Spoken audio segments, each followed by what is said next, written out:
Good evening, everybody, and welcome to today's live broadcast where we are discussing the PTDF Scholarship application process, how it works, and how to go about it, what you need to do in order to win the scholarship, and how to go about the application and all. So if you are connected with us today, you will be gaining some good value that you otherwise may not have gained. So what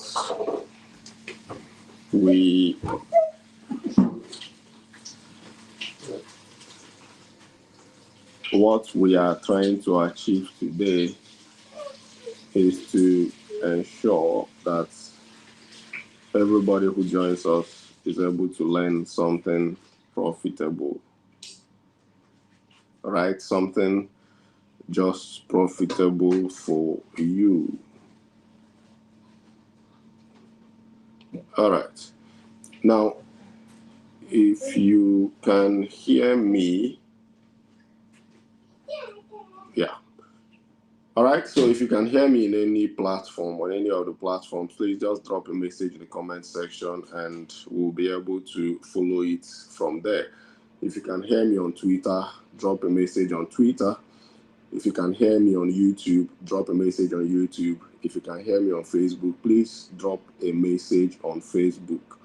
The reason why we are doing a repeat of this event is because of the difficulties that we had last night, where the audio wasn't coming out clearly across the platforms.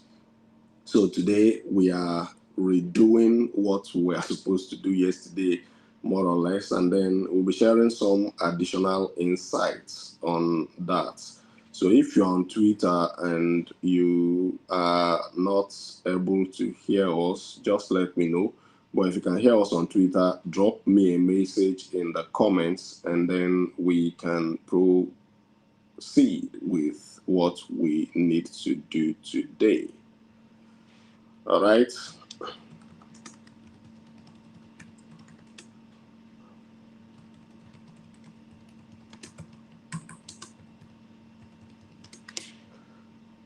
Okay.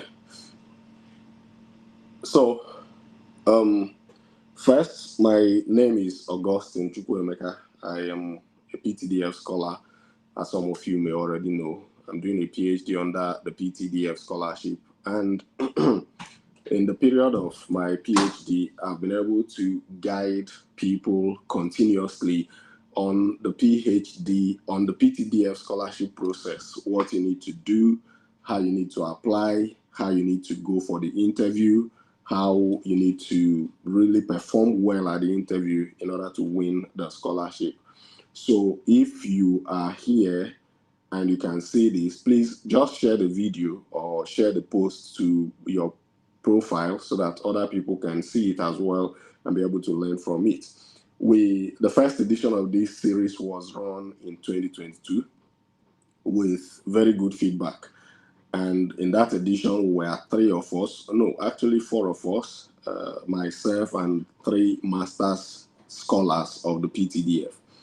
Now, after that edition, subsequent editions has just been myself sharing experiences, and then based on all the feedback and all the questions that myself, my friends, and other people, acquaintances have been asked during the interview, we try to share these experiences so that those who may not know or who are confused about the interview will get something that they can learn and then be able to do well at the interview. Because the essence is you have gone through the first hurdle. Now you need to complete the second hurdle in order to win the scholarship. And that second hurdle is the interview. And this interview is very important. All right. This interview stage is very, very important. Now, For those of you who have been able to successfully go through the application process, I want to say a very big congratulations to you, because the first step of the scholarship is what you have completed. Now, what determines who wins the scholarship or who does not win the scholarship will be your performance at the interview. And so you want to prepare very well, in addition to having all the necessary documents that you needed to have as requested in your invitation letter. So if your invitation letter has said that you must bring this particular document, please don't negotiate on it. It's not something you want to start negotiating about. Should I take it? Should I not take it? If they said bring it, please, by all means, go with it, because it's very important, and because it's important that they are asking you to come along with it.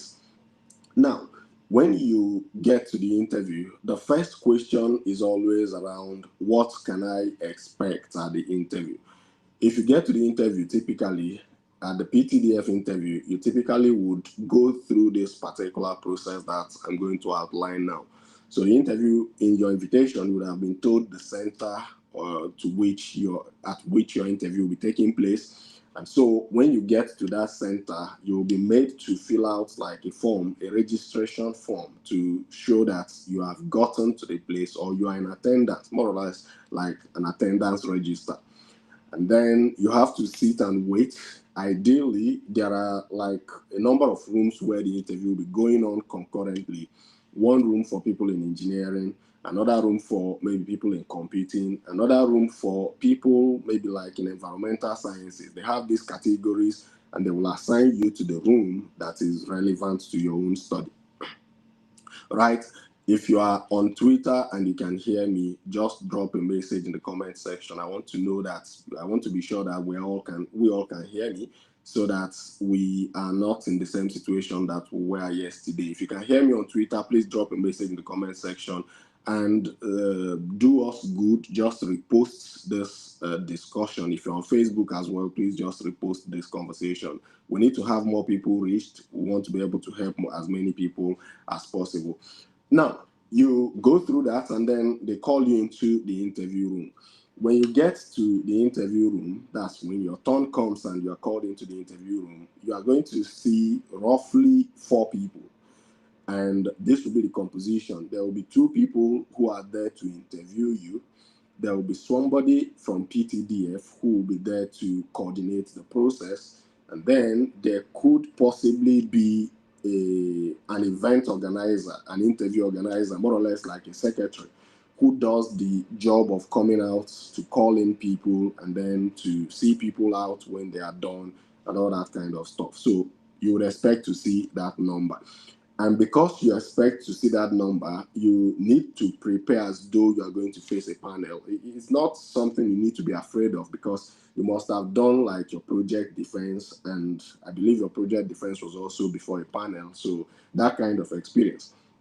Now, these people who will be interviewing you are going to come most likely from the academia. There would either be people who are working in the industry but have like a PhD at least, or people who are actual faculty members in one school or the other. Some of them are going to fly in from abroad. Historically, they used to bring in people from abroad. And then in some cases, they are lecturers within Nigerian institutions. But you need to also know that these will be people who understand their stuff. They know the content, that's the composition of what you're coming there to present. They are academics, they understand it. Some will be professors, some will be doctorate degree holders. But the point is, these are experts in the field. They are not people you're coming there to manipulate or to tell stories that are not real, or to make up stories for and try to confuse or bamboozle. They are people who truly understand what is going on. They are people who truly understand the content of the course. So once you do that and you begin to have this interaction with these people, then you now need to understand that because they are from the academia, you will ideally need to dress in a certain format. You need to prepare in a certain way to be able to engage them, because you need to leave a very first good impression, once you get to the interview. And leaving that first impression starts from the nature of the way you dress to come into the interview venue. If you dress very shabbily, then they're going to look at you as somebody who is not serious. And PTDF is such a scholarship that you need to approach with every form of seriousness, because this scholarship is going to pay you a lot of money. That's the point. The scholarship will pay you somewhere around, depending on the school you finally go to. But if you're coming to UK schools, the PTDF might be spending over 60 million naira on you for a year, because the schools you are coming to could be one of those schools where you pay up to £20,000 a year or 20 something thousand pounds a year. And if you are doing a PhD, the PTDF will be paying you over £21,000 at the end of every year. That's a lot of money. Yes, of course, the cost of living in the UK is high, but that's significant amount of money and something that should make you want to be serious. That's bigger than what most of the jobs you'll be doing as a graduate or even as a master's degree holder in Nigeria can pay you. And that's why you need to truly commit yourself to it and take it as something as serious as possible. Now, after you've gone through that, you get into the interview, you get seated. The first thing they would normally do is to verify your identity. And the reason they verify your identity is because they want to be sure that you are coming from the state you claim to be coming from. The reason they do that is because the scholarship, even though it's organized by a central organization, that's PTDF, the scholarship is something that is based on a state-by-state basis. The competition is a statewide competition. And so they want to verify your identity to ensure that they are comparing your results, your performance, against the performance of other people from your state. And the typical way they do that is to ask for your what is called local government identification letter in Nigeria. That local government identification letter is what helps them to place you. This is your state, and they know that this is your state. And because they know this is your state, they now know where to enter your results. So your result is going to be compared against the results of other scholars from your state, not against every other applicant from the whole of Nigeria. Your result gets compared against the results of other applicants who come from your state. That's the way the scholarship works. Now, after they have done that identity verification, the next thing they want to do is to verify your results.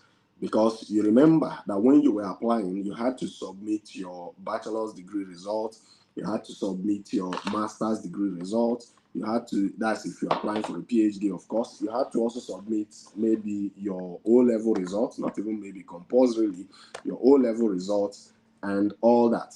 Now, all these things that you submitted to PTDF, of course, they were electronic copies. Now,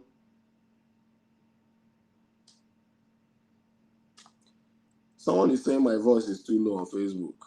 These things, I don't just get it. So, can you hear me better now? Maybe you might need to turn on the volume on your phone. Maybe you might have to raise the volume on your phone. The people on Twitter, if you can hear me very clearly, I want you to just type a message in the comment section of these. Oh, strange stuff.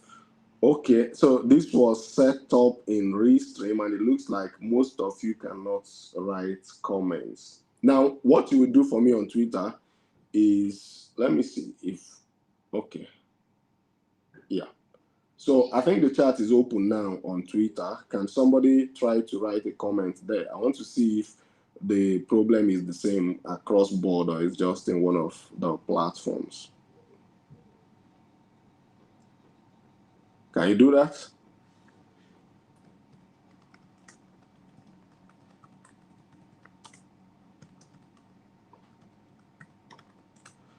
People on Facebook, if you can hear me, just let me know. If the voice is coming out more clearly now, let me know.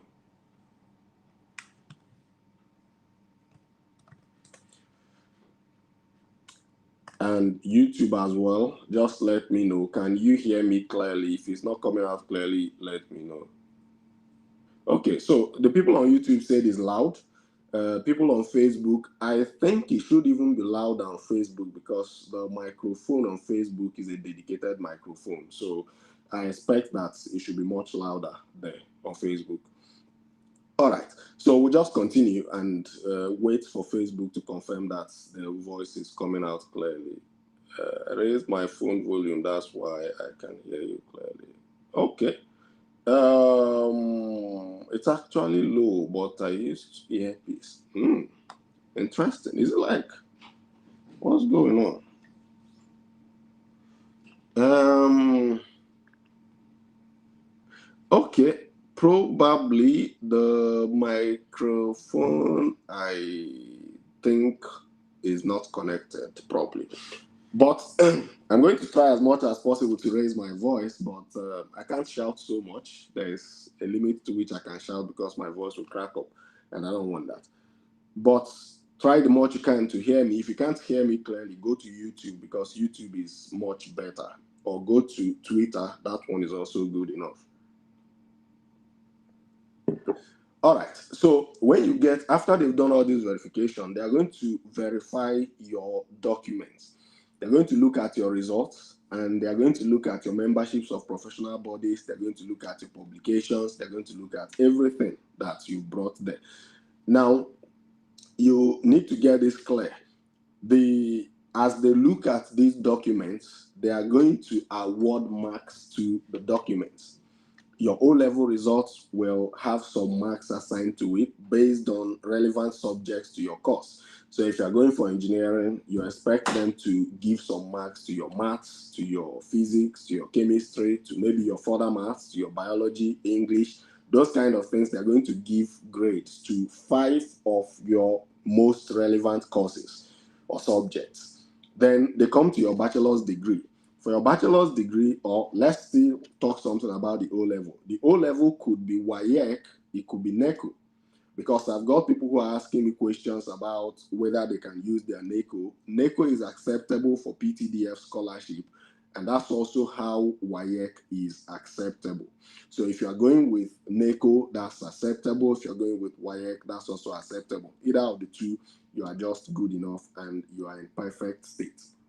So the other thing that you may want to know is how do they assign these marks? If you have an A1, that A1 carries a certain point. I don't know the exact number of points, but every A1 carries a certain point. Every B2 carries another point that is following it. Every B3 carries another point. The points given to A1 is higher than the points given to B2, higher than the points given to B3, and higher than the points given to C4. Then some people will be like, oh, if that is the case, then it means I'm at a disadvantage because I don't have a good WAEC result. That's why you still have the interview to prove yourself. And we're going to get to the interview on how you approach the answers to the questions to help you level up where you may have missed points on documents or maybe missed any other points along the line. Then they come to your membership of professional bodies. This is compulsory for everybody. Membership of professional body applies to people who are doing bachelors. It applies to people who are doing masters. To people who are doing masters and people who are doing PhD. It applies across board. But if you have to now do a PhD, I also don't know how many points they award to these membership of professional bodies, but there are marks awarded to memberships of professional bodies. Now, for professional body memberships, you can go with a printout from the website of that organization. That is, in situations where you don't have your membership ID card, log into your portal, print out your membership portal, and then take that membership portal printout to PTDF interview. In most cases, as much as I know, they're going to accept that because they know that sometimes these organizations do not deliver their ID cards in good time. So print that out and go along with it. Then for those who are going for PhD, and then people would ask questions like, oh, is it only some people would say, is it only oil and gas related membership of professional bodies that are accepted? No. The answer is no. You can go with any membership of professional body that is relevant to the course that you're going to study. and that membership of professional body will be accepted by PTDF. All right.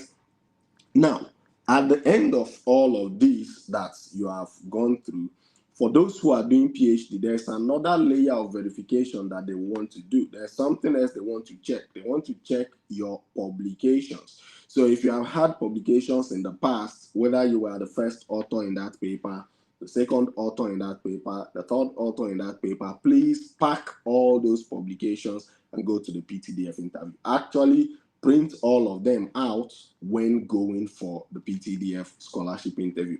Don't just go there and hope that they're going to log into Google Scholar to look up your publications. Please print out those documents and go there. It's better to make the process easy for them. You don't want to stress them. You don't want to stress the panel so that the panel does not end up getting tensed up and stressing you up. You want to go to the panel with everything, make life easy for them, be as friendly as possible, and then try to get that very first good impression with them. This is going to really help you and set the tone for your interview in many cases. Now, you have done all of that, and the panel now wants to start asking you questions. The typical questions that people should expect are questions centered, first of all, on your SOP or your research proposal.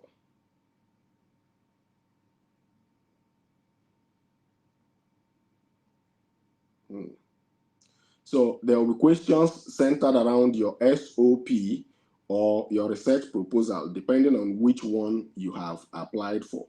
The guy is on Twitter. I just want to confirm something that you people can really hear me. Can somebody respond to these comments? Just give me an idea of whether you can hear me or not. I just dropped a comment there now. Let me know if you guys can hear me.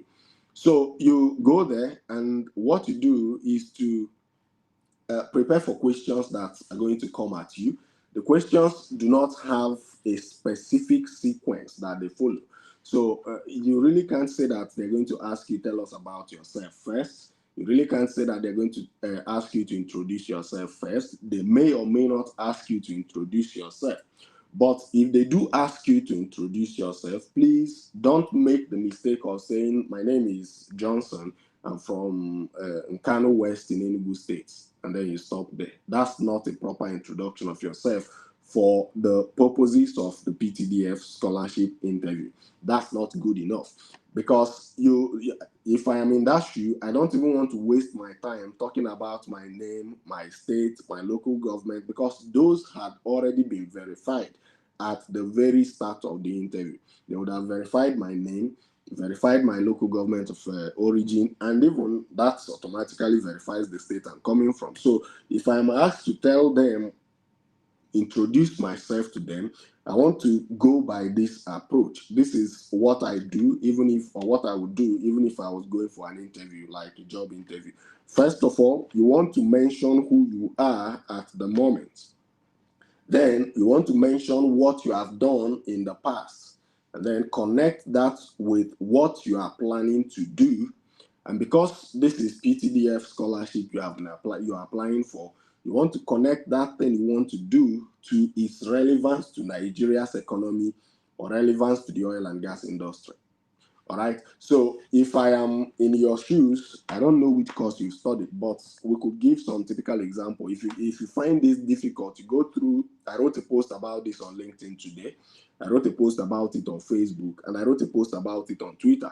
You can read through that example. The example I gave there was somebody who studied mechanical engineering, who has just finished NYSC and has no job experience, because that's the most difficult situation that people find themselves in sometimes. But even if you don't have a job experience, go through that example that I gave in that video or in that write-up, and then you'll be able to find a way to navigate your answer and make your answer very interesting and award-winning.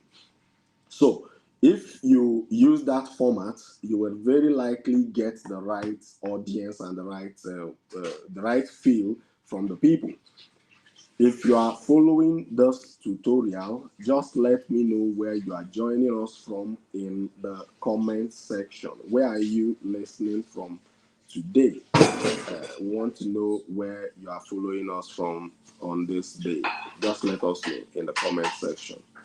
So you do that, and then you introduce yourself using that platform, that framework. Who are you at the moment? What have you done in the past? And what are you planning to do? And how is that thing you are planning to do relevant to the mission and the goal of the PTDF? That's the way I will do it.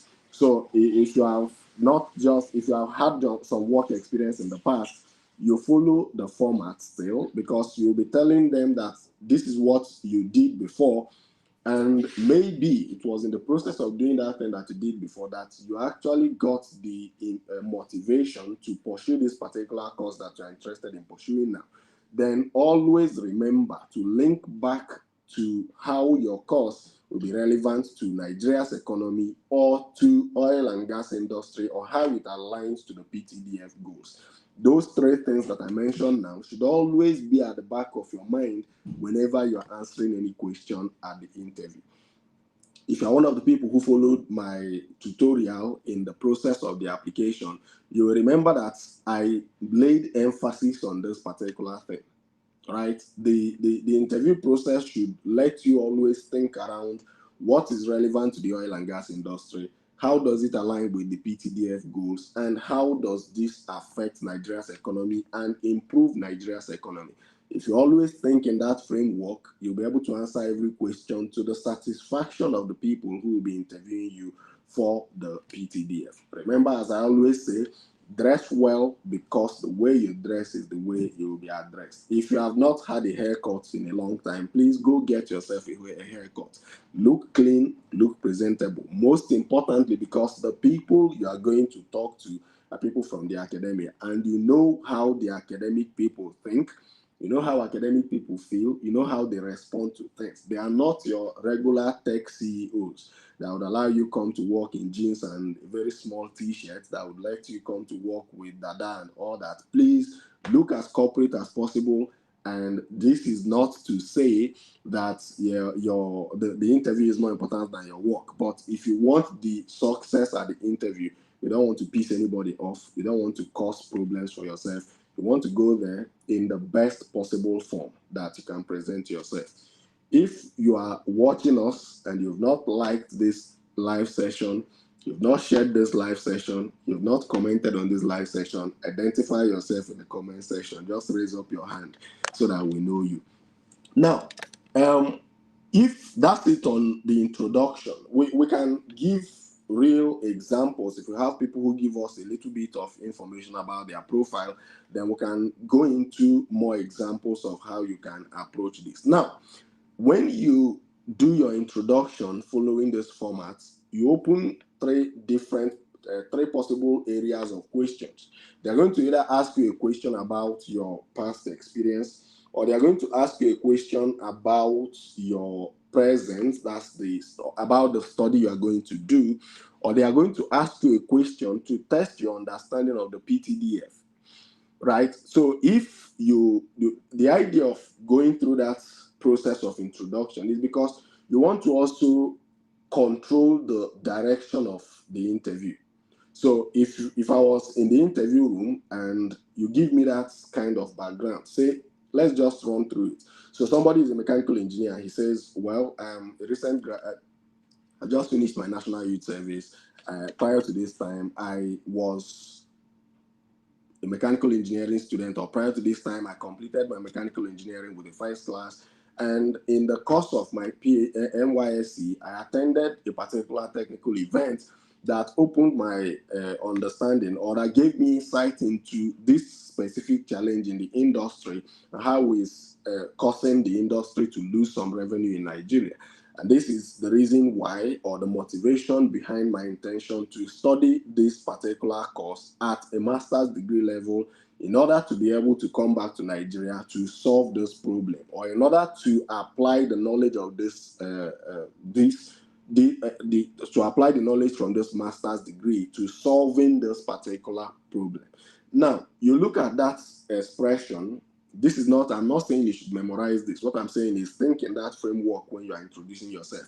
If you look at what I have just said, I have not talked about how the scholarship is going to be of benefit to me, which is a problem that many people would always get into. You are not going there to tell them about how the scholarship benefits you. What they are trying to do is to raise human capital for the country, for the country's oil and gas. So if you go there and you are telling them about how the scholarship is going to fulfill your lifetime, your childhood dream and all that, you will start shooting yourself on the foot immediately, because the scholarship is not about you. It is about how your study can solve a problem for the industry, contribute to the economy, and help PTDF to accomplish its core goals. Now, many of you may be hearing PTDF, but if you don't practice the full meaning of PTDF a lot, you might get into the interview venue, and because of the tension around that interview, they ask you what is the full meaning of PTDF, and you start struggling to get it right. So you want to practice that Petroleum Technology Development Fund. You want to practice it a lot to be able to master it and to be able to understand what it truly is. If you are following us anywhere, watching us from anywhere, click the follow button, click the subscribe button, whichever button is displaying on your screen. Ensure that you click on it so that you don't miss out on subsequent live streams and subsequent tutorials where we teach about scholarships. Facebook people, are you people better now? Can you all hear me much better at the moment? If you can, just let me know. Now, to make it clearer, we are not doing question and answer just now. We'll get to question and answer shortly, but you need to focus and follow the discussions. Question and answer is going to be very, very interesting. And if you start dropping your questions now, there's a very big chance that I'll miss that question, because it's a live stream and the questions are also going to be live. As the time progresses, the questions will be moving out and fading away. So don't bother yourself dropping questions now. Just wait, and once we get to the question time, you'll be able to ask your questions. Now, after they start asking you those questions, they might decide to ask you about your graduation project, because in your introduction, you mentioned it. So you need to know what your graduation project was, especially for those of you who do not have work experience, the recent graduates. Now, you don't need to be afraid as a recent graduate that you don't stand a good chance. I would say my friends, at least 3 of my friends who won PTDF scholarship, won it without any work experience. They won it immediately after NYSC. In my case, I had worked in the industry before I went for the interview that eventually led to me winning the scholarship. But there are many instances where somebody has no work experience at all and still wins the scholarship. It all depends on how you present yourself and how you navigate the interview. The good thing about interviews is that it gives you a chance to control the conversation. And that's why you want to introduce yourself properly if you get the chance to introduce yourself. For some other people, you just get into the interview and they're asking you, tell us about what you want to study. Right?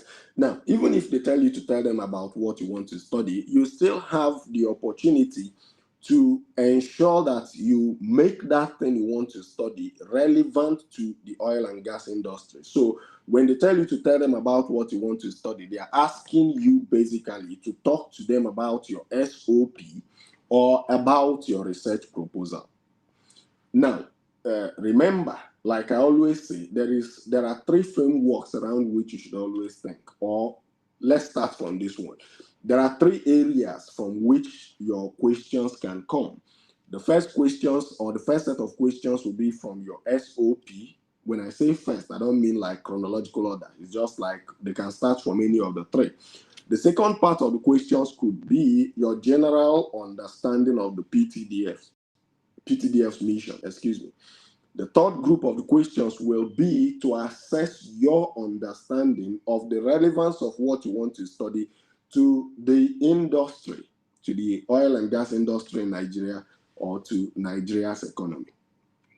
Now, if they ask you about your SOP, you need to master that SOP to the point where you don't just know only the component that is presented there. You need to know possible questions or answers to possible questions that will revolve around that topic. if you say, for instance, that you are going to study oil, how to clean up oil spillages, you need to be able to at least say something about the major locations of oil spillage in Nigeria.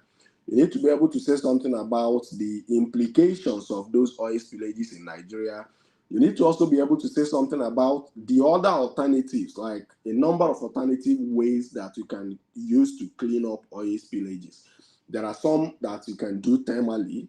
There are some that you can do using chemicals. There are some that you can do using microbes, different approaches to different things. So you need to have a solid understanding of those things, because the person who interviews you may, in some cases, be somebody who has expertise in that area, or somebody who teaches that course in the university. So they might want to ask you some technical questions to prove your understanding of the field itself.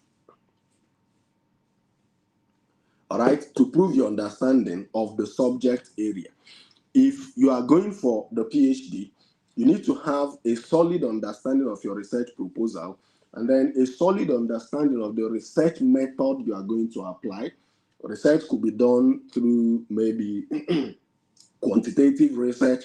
Research could be qualitative. Research could also be a mix of qualitative and quantitative. Sometimes they may want to ask you why you are choosing quantitative research. Sometimes they may say, why are you choosing qualitative research?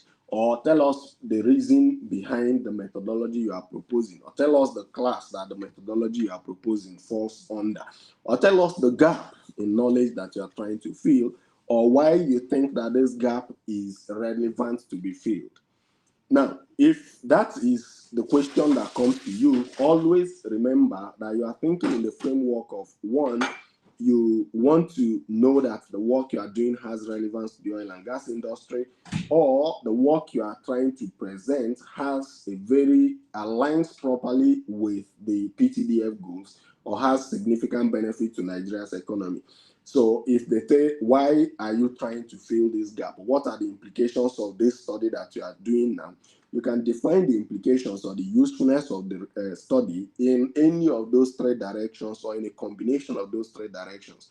If the study is to clean up the environment in order to increase the farmland that is available to Nigeria, that's an implication. You can talk about that, and then talk about, maybe give an idea of how much land is polluted in Nigeria and rendered, out of farming use, and then maybe just a rough estimate that this is the amount of the land, or the size of the land, the area, and then based on this area of land, we could be growing this number of crops, which we're not doing now. And of course, if we're not growing the crop, then we definitely have to import an equivalent, which leaks off foreign exchange from Nigeria to this particular amount, or something like that. Or you can go on to talk about the health implications, which is even more dangerous, because the crop that is grown here, or this environment, if it remains like this, pollutes the water, the people drink the water, it complicates their health conditions, and all of that. All these things are things that you should be able to present, and you should be able to talk about in your study. All right? So, or in your interview. Then, when you do that, you also need to know that if you are going for a PhD, your questioning might be longer, because when you say that you're going to use a particular methodology, the professor may know that that methodology has been tried by someone and it failed, and the person might want to point it out. So when you are going for your methodology, if I'm in your case, I would say, I'm adopting this methodology to this study, and this is why. The reason why you're adopting it could be that you know that the methodology has been successful in other applications, or the methodology is built around a known international standard, or any of those kind of things. It all depends on how your interview goes. But as much as possible, try to master the thing you are going to study, master your research proposal, and understand what is going to be for you. Now, before we proceed, let me also refer to this. There are people who ask questions about whether or not they need an admission letter before the interview date. And I just want to say that you don't need an admission letter before going for the PTDF interview. The admission letters can come at any other point before taking up the interview. And in real sense, PTDF scholarship is valid for up to 1 year. So if you win the scholarship like in June of this year, that scholarship remains valid till June of next year. You can commence your study anytime within that period without having to write an official letter for deferment. If you need to now wait for more than 1 year before you commence, then you need to submit a letter detailing the reasons for or requesting for a deferment of the scholarship. That's the way the PTDF actually operates. Now, back to the interview. There are times when they want to also ask you why you think that you should be given the scholarship. So, if you are asked why you think you should be given the scholarship over other people, there are some students who, or some applicants who would be tempted to make it a bragging opportunity. Yes, it is about you selling yourself or marketing yourself, but it's not a time for you to look down on other scholars, because everybody who has applied and who has been shortlisted has shown or proven that they have substance, they have some quality in them. Now, if you are asked that question, the way I would approach it is to first of all acknowledge the quality of the other applicants. And there's a reason why I do this, or two reasons why I recommend that you do that. By the time you acknowledge the qualities of the other applicants, you are doing two things. You are showing the panel that you understand that the other people, you respect the other scholars. But you are also going to it now opens the door for you to show why you have superior argument over the other scholars.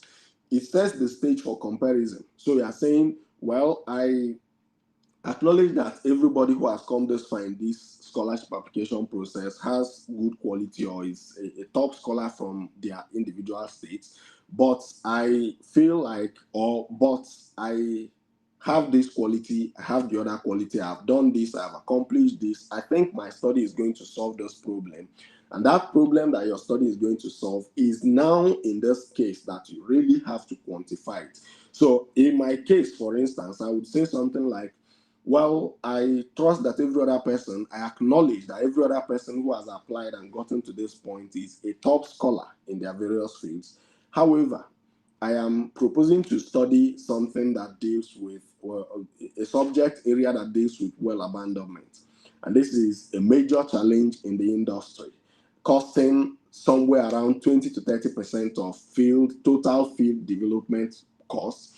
And in that field development cost, in that entire decommissioning cost, 50% goes to well decommissioning or well abandonment. And because this amount goes to well abandonment, my study is going to deliver a result that optimizes well abandonment processes to cut down costs and also to cut down environmental impact, achieving two major objectives within one research. And the amount of, given the scale of wells that have been drilled in Nigeria, over maybe say 7,000 wells, I believe that even a 5% reduction in price driven by the target of my research will be a significant amount of money saved for the oil and gas industry in Nigeria while reducing the environmental footprint. You see, something like that, you are quantifying volume. There are 7,000 wells. If we are saving 5% of these 7,000 wells, is a lot of money. Then this thing we're going to do is about 50% of total field decommissioning cost, or what we are looking into. And then the people who are coming there, if they are from oil and gas, they know that it could be very expensive to drill one well. You can even go deeper to say that in the North Sea at the moment, there are wells that are being decommissioned for up to £7 million per well. And of course, we can learn lessons from there, and those lessons could be translated to offshore operations in Nigeria. These things I have said now are complete technical jargons for people who are in that particular niche of oil and gas, but you can do it with any field. I could say something about, predictive maintenance. If I'm talking about predictive maintenance, I'll look for an example where an equipment failure had cost the industry something. So if the industry had been, if if an equipment had failed and a company could not produce like there are 2,000 barrels of oil per day for a period of 15 days, I'm saying that this company lost 30,000 barrels just for something that they could have fixed if they were applying predictive maintenance. And the company is not alone. You understand that this problem is something that spreads across the industry, especially maybe the local indigenous operators. And by completing your study, and when you complete your study, that knowledge will be applied to solving that problem for the industry. And this ensures that Nigeria's production is stable and the companies are also earning revenue. You are talking about Nigeria's economy, you are talking about the productivity of the companies. It could be something from HSE. You are saying health and safety. For instance, those who are going to do pipeline safety, people who are going to do CO2 capture and CO2 whatever, like sequestration and all that. If that becomes the course you are going for, you are looking at the impact, quantify it, when they are, especially in that scenario where they're asking you any question that lets you sell yourself. Ensure that you are quantifying the things that you are coming there to do. By all means, quantify it. I discussed something today on LinkedIn, and no, I think that post is just on my Facebook profile. I'm going to post it later on Twitter. You can read through it, and maybe on LinkedIn as well. You can read through it, because what I did there was to look at the possible scenarios of questions that can come after you've been asked to introduce yourself. And if the question comes such that you want to market yourself, what you need to do, the framework, I call it the 5 W's. And the 5 W is always going to save you, whether you are doing an interview, whether you are writing a CV. Actually, this is the framework I use for writing the career summary section of my CV. And if you bring me a CV for review and your career summary does not capture those 3 things, or those 5 W's, then I need to revamp it, because that's very critical. That's where you lay the first impression on the people. The first W is who. The second one is what. The third one is where. The fourth one is when, and the fifth one is why. I explained how to use this framework in that post. Try to refer to it. It's going to be very helpful to you. But the biggest part of it is where you are quantifying what you have done. You are quantifying what you have done. The impact of your work could be in terms of saving money. It could be in terms of increasing revenue. It could be in terms of reducing environmental footprint and making operations safer, whether you're optimizing or whether you're doing anything. Then somebody is asking for how long. Like I said, questions are going to come later. If you ask questions now, the chat keeps moving, and that chat is going to flip out. So just wait, be patient. We're going to finish, and then you can ask your questions. I'll be here to answer you. The guys on Twitter, I don't know if you can still hear me. If you're on Twitter and you are hearing me, please click that follow button. I want to connect with all of you. And of course, PTDF is not the only scholarship I teach people how to win. If you look at the video we did about Commonwealth Scholarship when the application was on, or Chevening Scholarship when the application was on, you will see that there are lots of things that you can gain from this profile. And by the way, PTDF is not the first scholarship I won. My bachelor's degree was fully funded.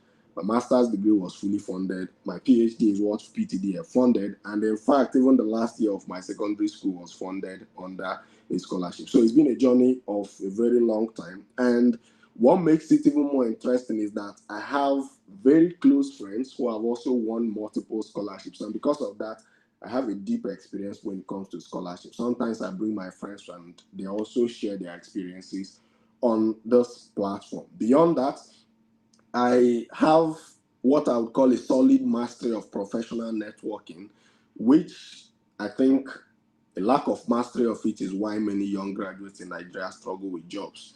Of course, we know that the job market is tight in Nigeria, but if you master professional networking the way I teach it, you will see yourself getting very much closer to jobs, or at least getting interviews to jobs either in Nigeria or somewhere outside Nigeria.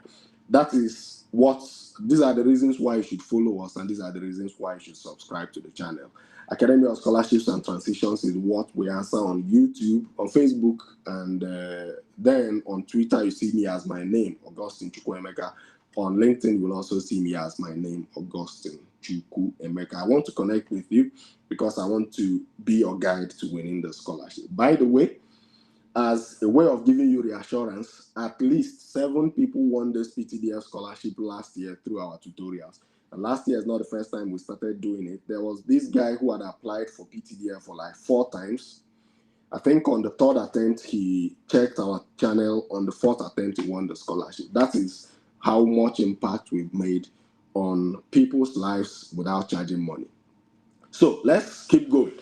Now, if you are asked the question about that gives you opportunity to talk about yourself, remember to quantify the things you are doing, what you have done in the past, quantify it, the impact of what you intend to do, quantify it as well. Now, there are some other tricky questions, which is why I said after you've mastered your SOP, the technical part of what you want to do, there are some other tricky questions that PTDF can decide to ask you. The number one is whether you are applying for a fully funded, a partial scholarship or a full scholarship. So when I went for the interview the first time, I didn't know that there was an opportunity for partial scholarship. So when they asked that question, it looked strange to me because all I knew was that I was applying for a scholarship, which to me was supposed to be fully funded. Then when we got there, they started asking if this was fully funded or partial. Of course, me being me, I wanted full scholarship because I don't like paying for education that much. I like to get educated, but I don't like paying for it. And the reason I don't like paying is because I can always find somebody who will pay, an organization somewhere that's going to be willing to pay or looking for people to sponsor through education. And whenever I find those organizations, I like to try it out and then get their money and use their money to fund my education. So I said full funding. Now, at the end of it, I have not seen evidence to suggest that those who are looking for partial scholarship get any fairer treatment than those who are looking for full scholarship. What I'm trying to say is that the fact that somebody is looking for partial scholarship does not mean the person is going to win the scholarship over somebody who is looking for full scholarship. So if you know that full scholarship is what you are looking for, don't shy away from telling them that full scholarship is what I'm looking for. But the partial scholarship, in case you are wondering what it is for people who have either started their study. So you've done your first year and you are looking for money to complete the last phase of your study. You are looking for a partial scholarship. Or you have a scholarship, like in the UK sometimes, you have these schools that offer some kind of scholarship where the student is not paying tuition, but the student has to take care of himself or herself. So in those kind of arrangements, you could tell PTDF that, well, you are looking for a partial scholarship because your tuition is already taken care of. Don't play greed around it, because even if you claim that you are looking for full scholarship, when your fees are already paid by a different organization, what PTDF does is that they pay your school fees directly to the school. So you will just be cheating your country, making your country pay for something that has been paid. And then the school would as well start suspecting you because your fees are already paid. Why is PTDF paying again a second time? You understand? So if you know that your fees are already being paid, just tell them you are looking for a partial scholarship, and the reason is because another scholarship is taking care of your tuition. So what you want is stipend. Make it as clear as that. Now, if you have started your first year for a PhD student, for instance, and you've completed your second year, or you are in your first year, you've paid that first tuition, let them know that you've paid for the first year, but you need money to support yourself through the second year and through the third year. Those are the ways you want to talk about it if you are looking for a partial scholarship. Tell them it's partial, but remember to also tell them the reason why it is partial. That's very, very important and very, very critical.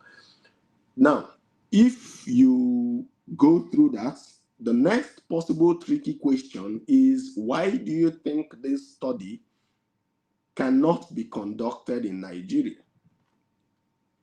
I got that particular question, and I think I've heard someone else.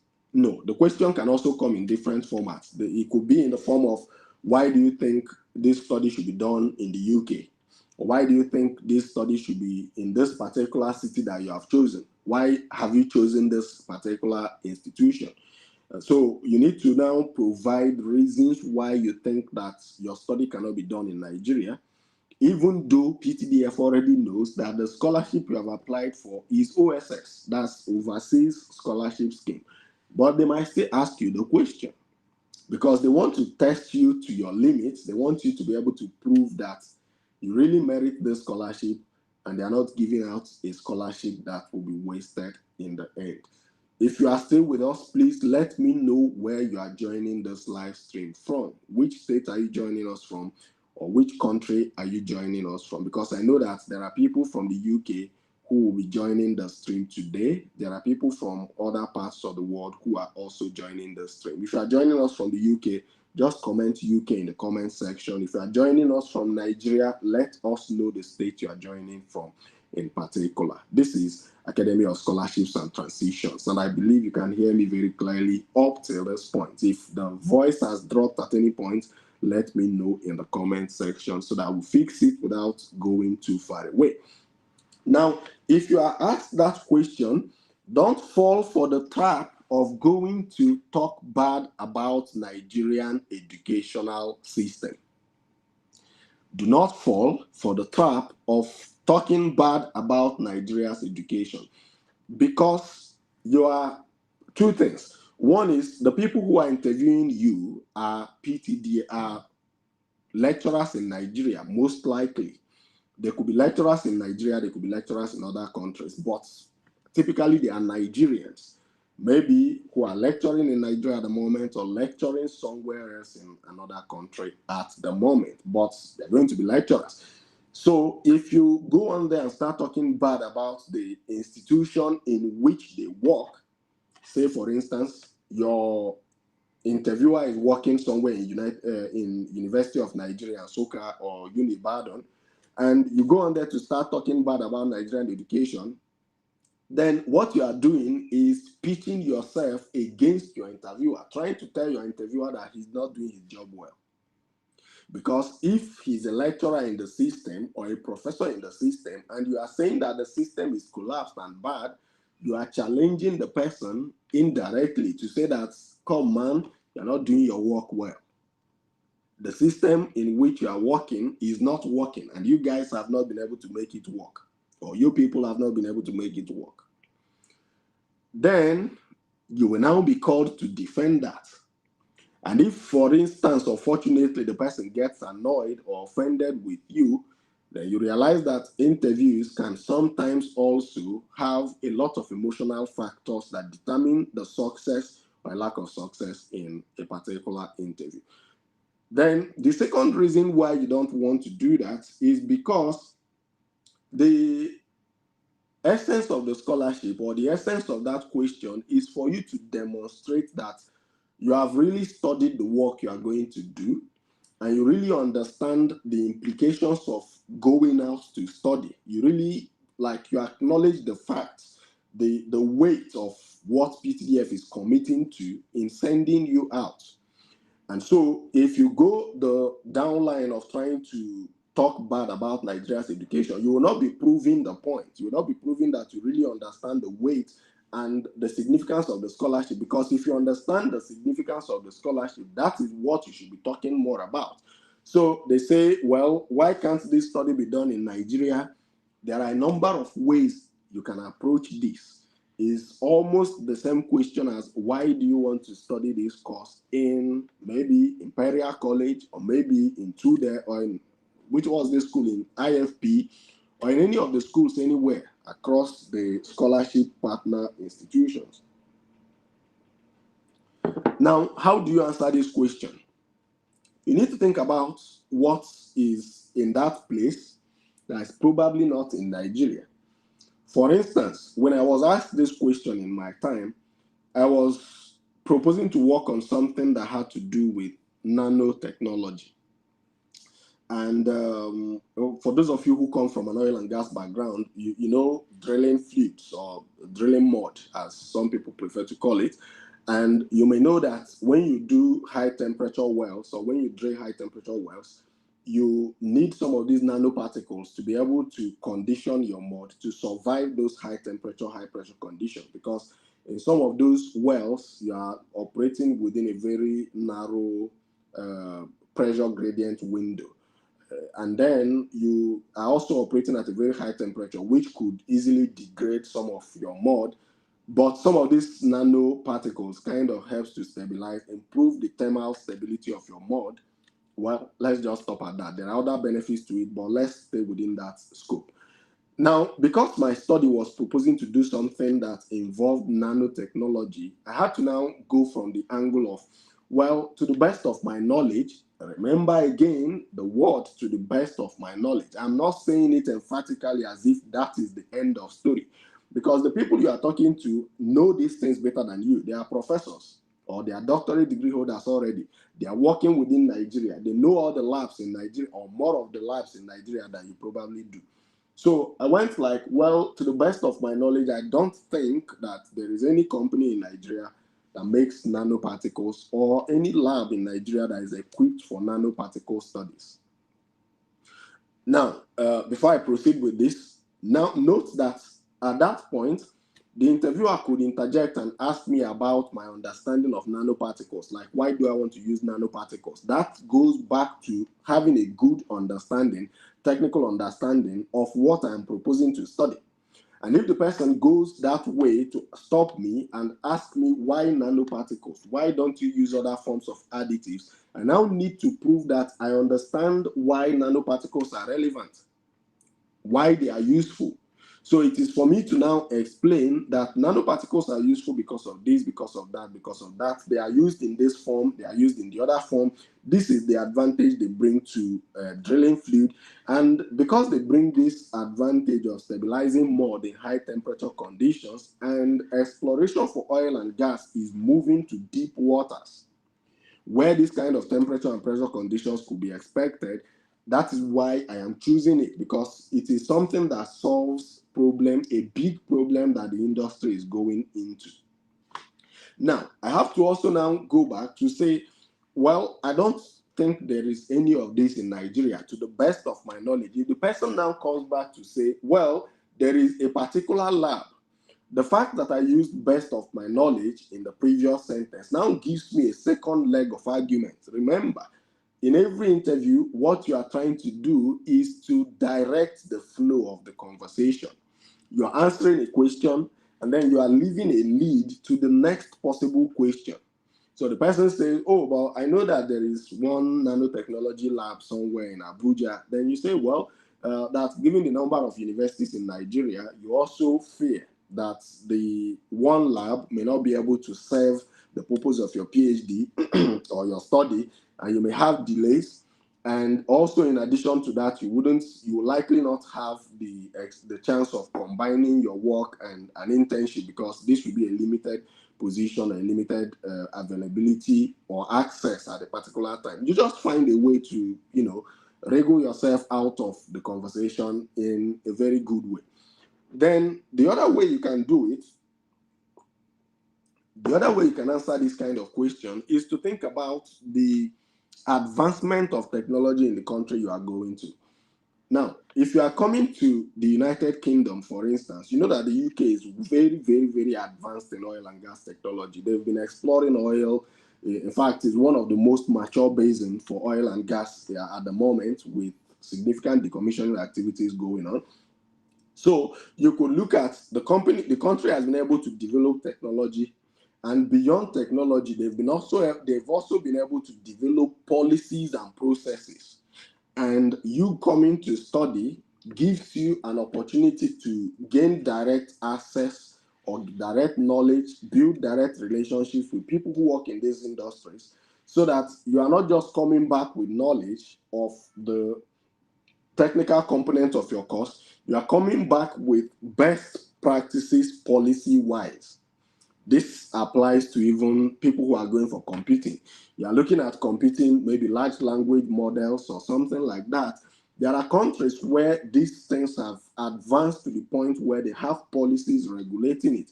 You want to be the one who goes to learn the technical part, understand the policies and the regulations, and try to now implement that within the Nigerian environment. Remember that any answer you are giving should always have at the back of your mind, how is this relevant to the oil and gas in Nigeria? How is this going to help Nigeria's economy? So you don't want to go there and start talking about, oh, I am going to study CO2 capture and sequestration because in the UK they have mastered this process, and because this is something that the United Nations wants us to do, or the United Nations is pushing. If you stop at that point, what you have told them is that you are somebody who is more interested in the United Nations, but it's not the United Nations that is funding your scholarship. So to make it relevant, you are saying something like, you are extending that conversation to say, well, the United Nations wants this, and this is how it's going to help Nigeria become more compliant. At least talk about how compliance helps Nigeria's image in the global community. Or leave that out. Talk about how this particular thing helps control the environmental pollution that is going on in Nigeria. Port Harcourt is a perfect example when they had that black soot problem. In fact, anybody who is going to study carbon capture and carbon storage should always refer to that Port Harcourt incident. That period in Port Harcourt when there was black soot, you come to your house, you touch the wall in your house, and you find your hand becoming black. You leave your house locked, and when you come back, the floor is black. And then how breathing that in is affecting the health condition of Nigerians in that environment, or how it is causing acid rain and degrading metallic infrastructure, concrete infrastructure, and all of those kind of things that could be degraded by acid rain in Nigeria. So you see how you extend it, you go forward, but always come back to Nigeria. That's the way you want to think about this. Now, if you don't know the mission and the goals of the PTDF, go to their website and read that thing up. It could come in very handy when you are answering your questions. Now, if they ask you something about the impact of your course or what you intend to do, your future plans after studying, which is a question that some people might get, you need to think about how that course, you may want to think about how it helps the oil and gas industry. If that doesn't come to mind very quickly, the very easy one, which I believe everybody should always know, is you are talking about your future plan and you are looking at all those relevant. So somebody is going to study something and you have identified a gap in the number of Nigerians who are trained in that area. Say, for instance, you're coming to study how to build large language models. And you know that large language models are not very common in Nigeria. At the end of your study, one of the things that should be a part of your future plan as a PTDF scholar is to find a way to train Nigerians in large language models and in a way that makes it applicable to the oil and gas industry. All right, so you look for that and come up with that example. Now, there are other times when you are asked what are your future plans and you are saying something like, well, if you are doing a master's, of course, that at the end of your master's degree, you would like to do a PhD. And the reason you want to do a PhD is because it better equips you with research skills, because in the long run, you want to run a capacity building center, which will draw from your knowledge gained through the master's degree and the PhD to be able to develop that center and then give the best to the center. That's a possibility. But imagine somebody who goes to the interview and they're asking you about your future plan and you go like, oh, when I come back to Nigeria, I want to become the managing director of NNPC. The interviewer will be like, how do you want to achieve that? Because your plan should be measurable, your plan should be realistic, your plan should be achievable. You don't just come up with plans that are random, plans that they look good, but there is no clear pathway to it. There has to be a progression, a pathway of progression towards the achievement of that plan. And that's the way you answer those kind of questions. You want to make it realistic as possible. You want to make it as intelligent, as smart as possible. Then there are people who would say, well, I don't have work experience. Yes, you don't necessarily need a work experience to win, but the things you did during your IT can be good work experience. And if you don't have work experience and they are pressing you on work experience, try to find a way of renavigating the conversation. So if I went to an interview and you're asking me for my work experience and I don't have one, I'm going to refer you back to what I have done in my master's or in my bachelor's. How do I do that? I'm going to say something like, well, I'm just a recent graduate without any significant postgraduate work experience. However, my application for this scholarship comes from the intention to extend what I have done in my bachelor's degree project, during which I did this. So you see that I have not just said I don't have work experience and stopped there. Because sometimes what harms people during interviews is giving very short answers. Interviews are not supposed to be yes or no answers. Like you are answering a question, you are not just stopping at yes and no. If you answer a question, try to expatiate on it, especially where the answer does not favor you. That is, they're asking you, do you have work experience? And you don't have work experience. So don't just say no. Say no, but with an addition that gives the person the next line of that directs the person to the next possible question. So I am saying no, but I'm telling you that this is what I have done in my bachelor's project or in my master's project. And this now gives that person a frame of thought to start thinking about, oh, what question can I now ask you based on this, your project work? And if you are lucky and fortunate and the person starts asking you questions about that project, you have at least given yourself a pathway to scoring points on a question that you would have missed out on. That's why I keep saying, always think in the framework that I have given us, and always also try to control the conversation when you go for an interview. These things I'm saying applies to even people who are going for job interviews. I apply them myself, both when I do networking and when I look for jobs and do interviews. These are the things that you truly need to master. I don't know if I've missed out on anything, but before I close, I want to remind us that PTDF Scholarship is a merit-based scholarship. And you also remember that you don't need to go and start looking for Sheyi Tinubu's number at this point. What you want to do is to concentrate on understanding these things that I have said. You can decide to practice with yourself or find somebody and practice your answers with that person. Discuss it. And if you are in a position where you can't find the relevance of your course to, or the relevance of your study to the oil and gas industry or to Nigeria's economy, AI has simplified these things for you.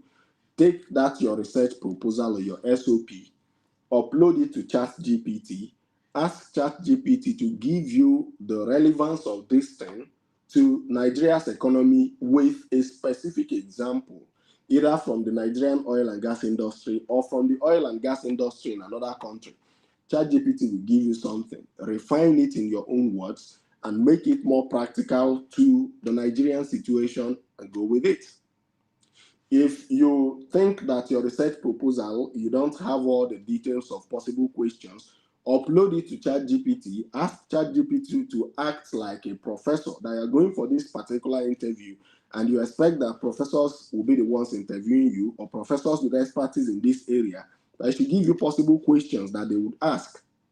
Those will be your technical questions. But remember that whatever ChatGPT gives you, you should make it adapted to Nigeria's situation. That is how to use AI. You don't use AI to confirm celebrity gossips, to ask who is richer between one musician or the other, or to ask who is richer between one movie director and the other. You use AI in this way as a scholar, and that's the way you improve your chances. This is Academy of Scholarships and Transitions, and I want to wish every one of you the best in your PTDF scholarship interview. Remember that this scholarship can change your life, and not just your life. This scholarship can change the life of your family, and it can change it for good. For those of you who are coming to the UK for PhD, I will say this before we close. You know that the PTDF scholarship with the UK is now on a split site basis, which means that you're going to spend some time, actually 2 years in Nigeria and 1 year in the UK. So there are 3 schools which you know already: University of Strathclyde, Portsmouth, and then Robert Gordon University. Robert Gordon is where I study myself. And those of you who are coming to Robert Gordon, well, you may meet me. Well, very unlikely that you meet me in school. By then I should have graduated. But you will most likely find me somewhere in Aberdeen within that the period of your resumption. But here is the deal, and this is something you need to pay very close attention to. If you are coming to RGU at the moment, there is a possibility that this arrangement might change, but the current arrangement with RGU is that people who come for PTDF under the split site program do their first year in Aberdeen and then return to Nigeria for the remaining 2 years. Those who go to Portsmouth and Strathclyde do their first year in Nigeria or their first 2 years in Nigeria and then come over to Portsmouth or to Glasgow for the remaining 2 years of their study. So this is something you need to pay attention to, and it has implications in a number of ways. You need to think of it in the sense that when you are in the UK, they pay you at UK rates.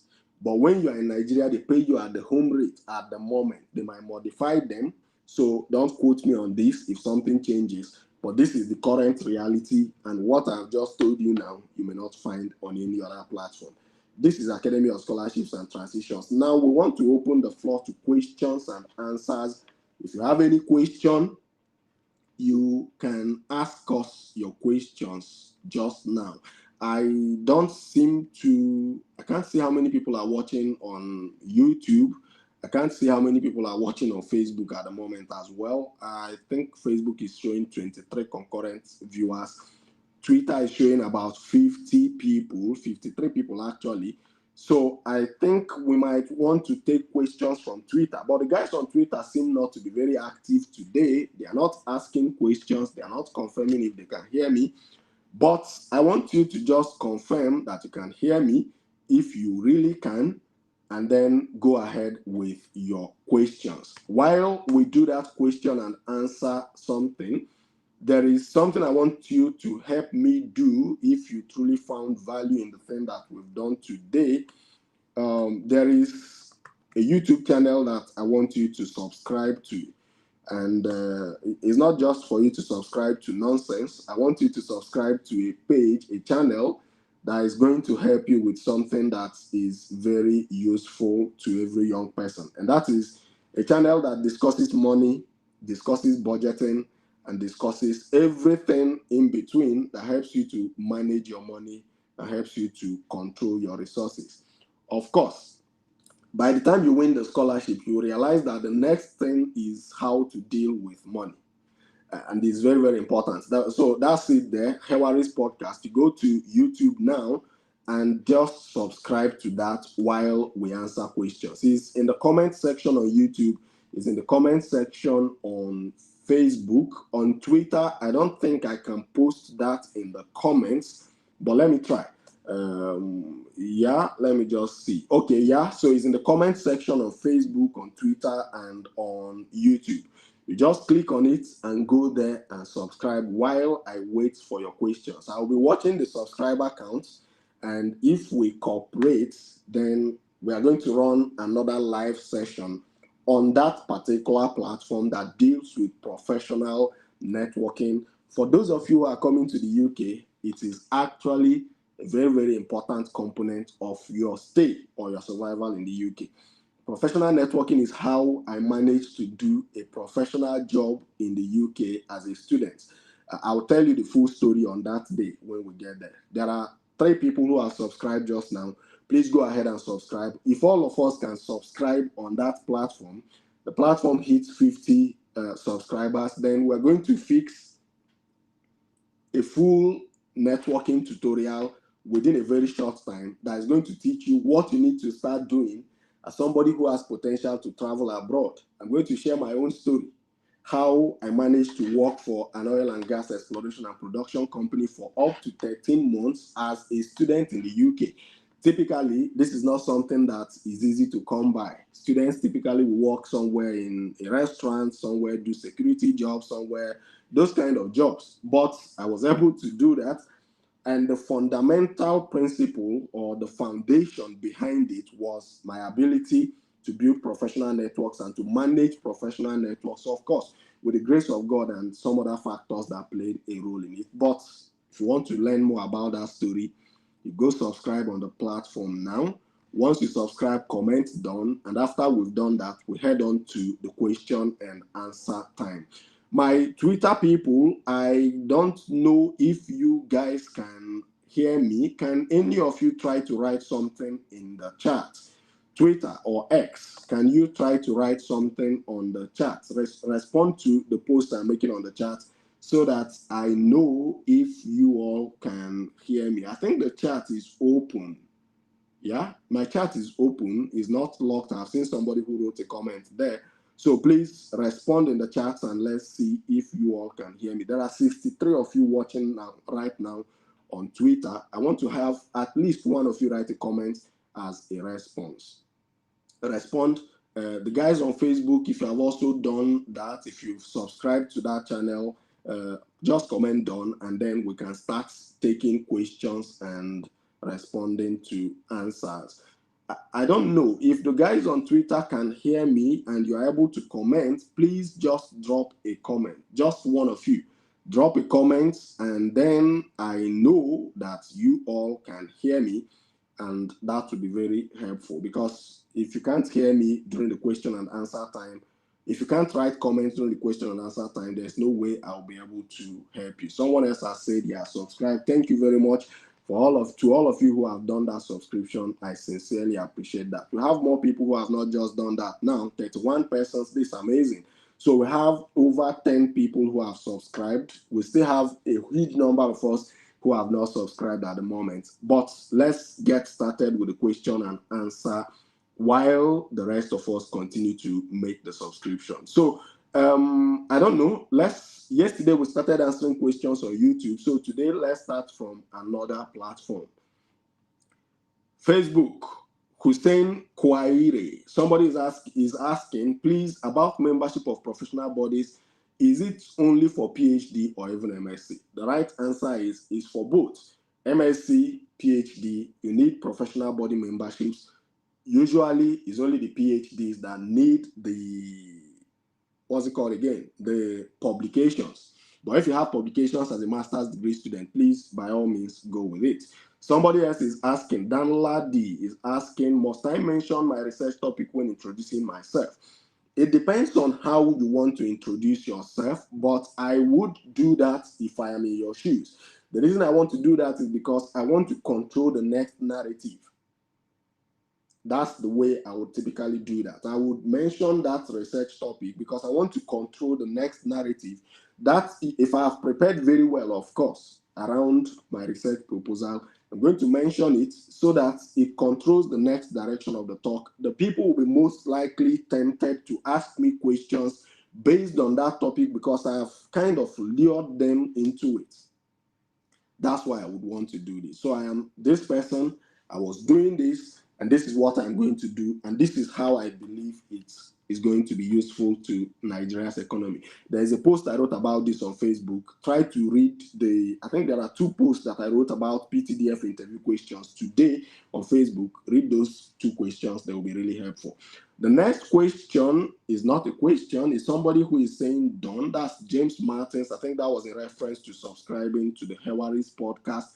Kefas Emmanuel has also done that. Then the next question is, somebody is saying Boko Haram burnt down our village and I lost my O-level results and I'm planning to write another WAEC by next year. I hope there is no problem with that. I also have diploma in science, laboratory technology, distillation, and BSc in petroleum chemistry with second class upper. I want to switch it to petroleum engineering. Thank you. I look forward to hear your advice. Well, there is something that WAEC should be able to do for you since it's a security issue. My advice would be, you may not be able to finish this within the period between now and your PTDF interview, but when you are going there, go with a scratch card for WAEC. And if you have any scanned copy of your WAEC result, your O-level result, that has your registration number and all the details that could be used for tracking or checking it, please go with that or go with your statement of results. Ideally, it would be good enough to go with maybe a newspaper publication that talked about that attack on your village that led to the burning of your work. But what people would do in developed countries is to report that incident to the police, and then get a police report with which you now go to WAEC, and possibly WAEC could consider giving you an official statement that could stand in for your O-level result based on security. And of course, your WAEC results should be somewhere available on their portal, which means that your WAEC, the original, can be accessed by anybody so long as you provide that person a PIN. And then the other question about upgrading to petroleum engineering is perfect. It's just the WAEC one. You may not be able to get that police report sorted now, but go with a scratch card that, well, first of all, use a scratch card and print it out, and then go with another scratch card to the interview so that if they need to verify, they can use that scratch card, log in, of course, with the backup evidence that shows that your village was attacked by Boko Haram and burnt down. That should be good enough. It's a security problem, and I believe everybody in Nigeria understands when security situations are involved. Next question. Thank you very much, sir. This is my question. Can one use exemption letter in place of NYSC certificate? Yes, of course. Your NYSC exemption letter is the same thing as your NYSC discharge certificate. Not the same thing, but they play the same role. They qualify you for jobs, they qualify you for scholarships, so you can use exemption letter as in place of your discharge letter from NYSC. Thank you so much. If you have not subscribed to the Hewaris podcast, please go ahead and subscribe now. The links are still there. An additional 3 people have subscribed at the moment.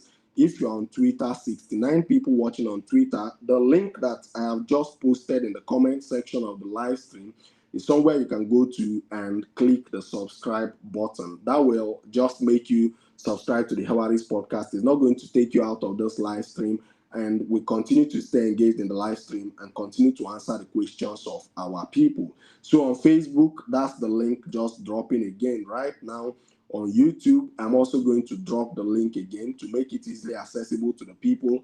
The guys on YouTube, hold on with your questions. I finish with Facebook. I come over to YouTube to address your questions. We are streaming on 3 different platforms. You can bear with me that you bear witness with me that this could be something challenging. So let's take it one step at a time, because if you drop your questions when I'm not looking, the question goes off and you lose out on the answer because I'm not going to see the question most likely. Then the last question that I see on Facebook is it possible for one to apply for PTDF while serving? Ideally, no. But I've also had situations where somebody was talking about somebody who applied while the person was serving, because the person would have finished service before the time when the PTDF award would be given. But the standard requirement for PTDF is that you must have finished your service, because you will need to provide an NYSC discharge certificate or an NYSC exemption certificate at the point of application. But if you are somewhere close to completing, I would encourage you to go ahead and apply. Even if you are not shortlisted, it gives you exposure to the process of the application. And then when you're applying the following year, you will be in a better position than somebody who has never or who had never tried that application process. That was the last question we saw on Facebook. Is that the last? Okay, no. There is another question, multiple other questions on Facebook, actually. So somebody said, you didn't answer my last question about switching from petroleum chemistry to petroleum engineering. That's perfect. That's from KEFAS. Yes, it's allowed. Abroad, you don't need to study a master's degree compulsorily on what you have studied before. So long as you demonstrate that you have sufficient knowledge to be able to carry you through it, that's fine. My friend who came with me during the PTDF scholarship, we won it the same year, studied in the same school. We used to work together in the same company. Both of us were well engineers in the company. She studied petroleum engineering, was working as a well engineer. I was working as a well engineer. When she came, she studied data science. And at the moment, she works somewhere in the UK as a data scientist. These are the things that are possible. You can always upgrade and you can always switch your course. If you win this PTDF scholarship, ideally, there is room for you to change your course or to modify your research topic. Let's just put that out there. there's room for change of course and there's room for modification of your research area. Sometimes you may have to inform PTDF, but usually they are open to those kind of changes so long as you provide some good reason for it. So all the best. Welcome you to petroleum engineering. That is where we are. And like we say, money is measured in dollars in petroleum engineering or in oil and gas engineering. So you are in the right place. Then the last question from Facebook before we move on to YouTube is saying, hello, thank you for this session and for guiding us to the right path. I'm currently finishing MRES. Substance abuse and its impact on the youth at UWS. I am looking forward to PhD. Can you signposts on getting a PhD? Well, it depends on the country you want to go to, but I would say there is, let me see if I can get to your question again. I would just send you, I believe this is not about PTDF scholarship in particular. So I'm going to send you another video, another live stream that we did some time ago that was mainly about finding PhD scholarship. That was a very, very detailed conversation on PhD scholarships, where you can find them, how to prepare for them, how to win them. A whole lot of things went down in that particular video. I think it's about 2 hours long, but sit on it. It's going to teach you like everything you need to know to be able to win a PhD scholarship somewhere in, I don't know where you are looking for it, but anywhere abroad, the tutorials will always be valid. I'm going to share that with you now on Facebook, and if there are people on YouTube who want it, we can also share that on Facebook. In fact, I write posts about that very frequently on my Facebook page, and that's it there. And this question was in response to Valentine. All right, so we are migrating from Facebook to YouTube now. I don't know if we have all subscribed to the Hewaris podcast. If you have not done so, please just hit that subscribe button that you can see, or click on that link that you can see in the comment section. 2 more people have subscribed. Thank you so much for that. And then there is this link here on Facebook. I'm going to put the link again on Twitter, which is 74 people now watching. I'm not sure if the link is directly opening on X. Okay, so if the link doesn't open on X, I believe all of us can hear me. What I would just request is, at the end of this live stream, I'm going to make a post. So before you log out of the live stream, please just check my profile, my Twitter profile, and then follow the link and be able to subscribe. That would be perfect there. Thank you so much for pointing that out. Twitter can be sometimes, behaving in ways that some of us may not really understand. But that's Twitter, and that's what the platform is built for. And if you guys on Twitter can comment, I think there's one person who has just been commenting. I want to answer your questions, the people on Twitter. There are 74 of you. I believe that if you heard me very clearly, you probably have some questions that you might want me to address. If you have any of those questions, please drop those questions. Drop those questions in the comment section. I would like to answer your questions. Oh, somebody is saying that live chat is not working.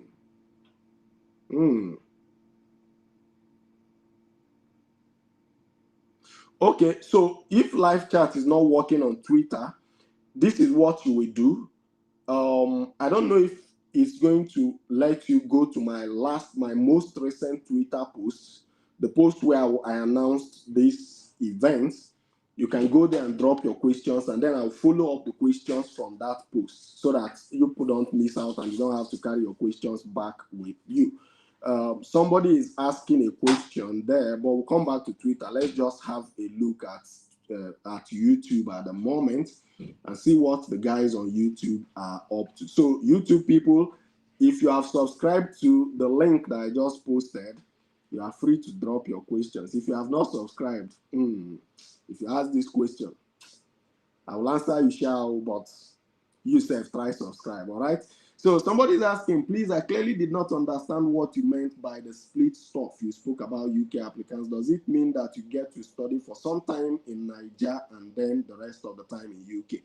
Yes, but this is only applicable to PhD applicants coming to the UK. So if you are coming to the UK to study for your PhD under PTDF scholarship, there are only 3 schools that you can go to. And under those 3 schools, your program is going to be split site, which means a part of your program will be done in Nigeria and a part of your program will be done in the UK. So the first part will be done in the UK if your choice of school is Robert Gordon University. That is one of the 3 schools that where you can do a PhD as a PTDF scholar. Then the second school is Portsmouth. The third school is a school in Strathclyde in Glasgow, the University of Strathclyde. So if you are going to University of Strathclyde or to University of Portsmouth, then you get the opportunity to study for 2 years in Nigeria before coming to the UK to study for the remaining 2 years. However, all the studies in Nigeria will be in one institution, a research institution that PTDF has built in Kaduna State. So that's where you will go to. This arrangement started last year. It did not affect my set. People in my set are studying completely in the UK. But if you applied last year or you're applying this year for PhD study in the UK, that is how the program will be run for you. And that is the fact from PTDF at the moment. Again, you can't also swap from being a UK applicant or a UK scholar to switching to study somewhere in France. It's not possible. But they are relatively more flexible if you want to switch between France to Germany or to Malaysia or Malaysia to France or to Germany. But from France to the UK is not allowed. So these are buckets of countries, the way I like to hold that conversation. The UK is one entity, then the other 3 countries are considered as one entity. You can switch around within those 3 countries, but you can't cross-switch from UK to any of those 3 countries. I believe that's clear now. Thank you for those who are subscribed. Mexi said he has subscribed. Thank you for that. I can't click on the link to subscribe. So how are these other guys doing it? Maybe because of the device you are using to watch anyways, but at the end of the stream, you can look for that. It's just called Hewaris Podcast, He. I would show you, I'll type it now so that you can find it on YouTube later. Hewaris Podcast, all right? I'm going to be on that podcast a number of times in the days ahead, and then we'll be discussing some very relevant things. Most of the conversations there now are around budgeting, how budgeting, what makes the difference between the rich and the poor and the middle class basically is more or less how they deal with money. Some people make money to spend it. Some people see money as something that they should use to satisfy their needs. Other people see money as something that has to multiply itself. Some others see it as something that should be used to buy liabilities in order to oppress their people or to show that they have arrived. Different mindsets, different outcomes. But you'll get to see a lot more on the podcast when you subscribe. Now, the next question, somebody is saying during the interview, can I request to repeat the question or to make clarification for questions just to be able to organize my thoughts? Of course. If this is something you shouldn't do all the time, but if a question is not clear, it is better to ask for clarity than to answer the question and go off course or go off point. So it's fine to ask, so long as you're not asking them to repeat every single question.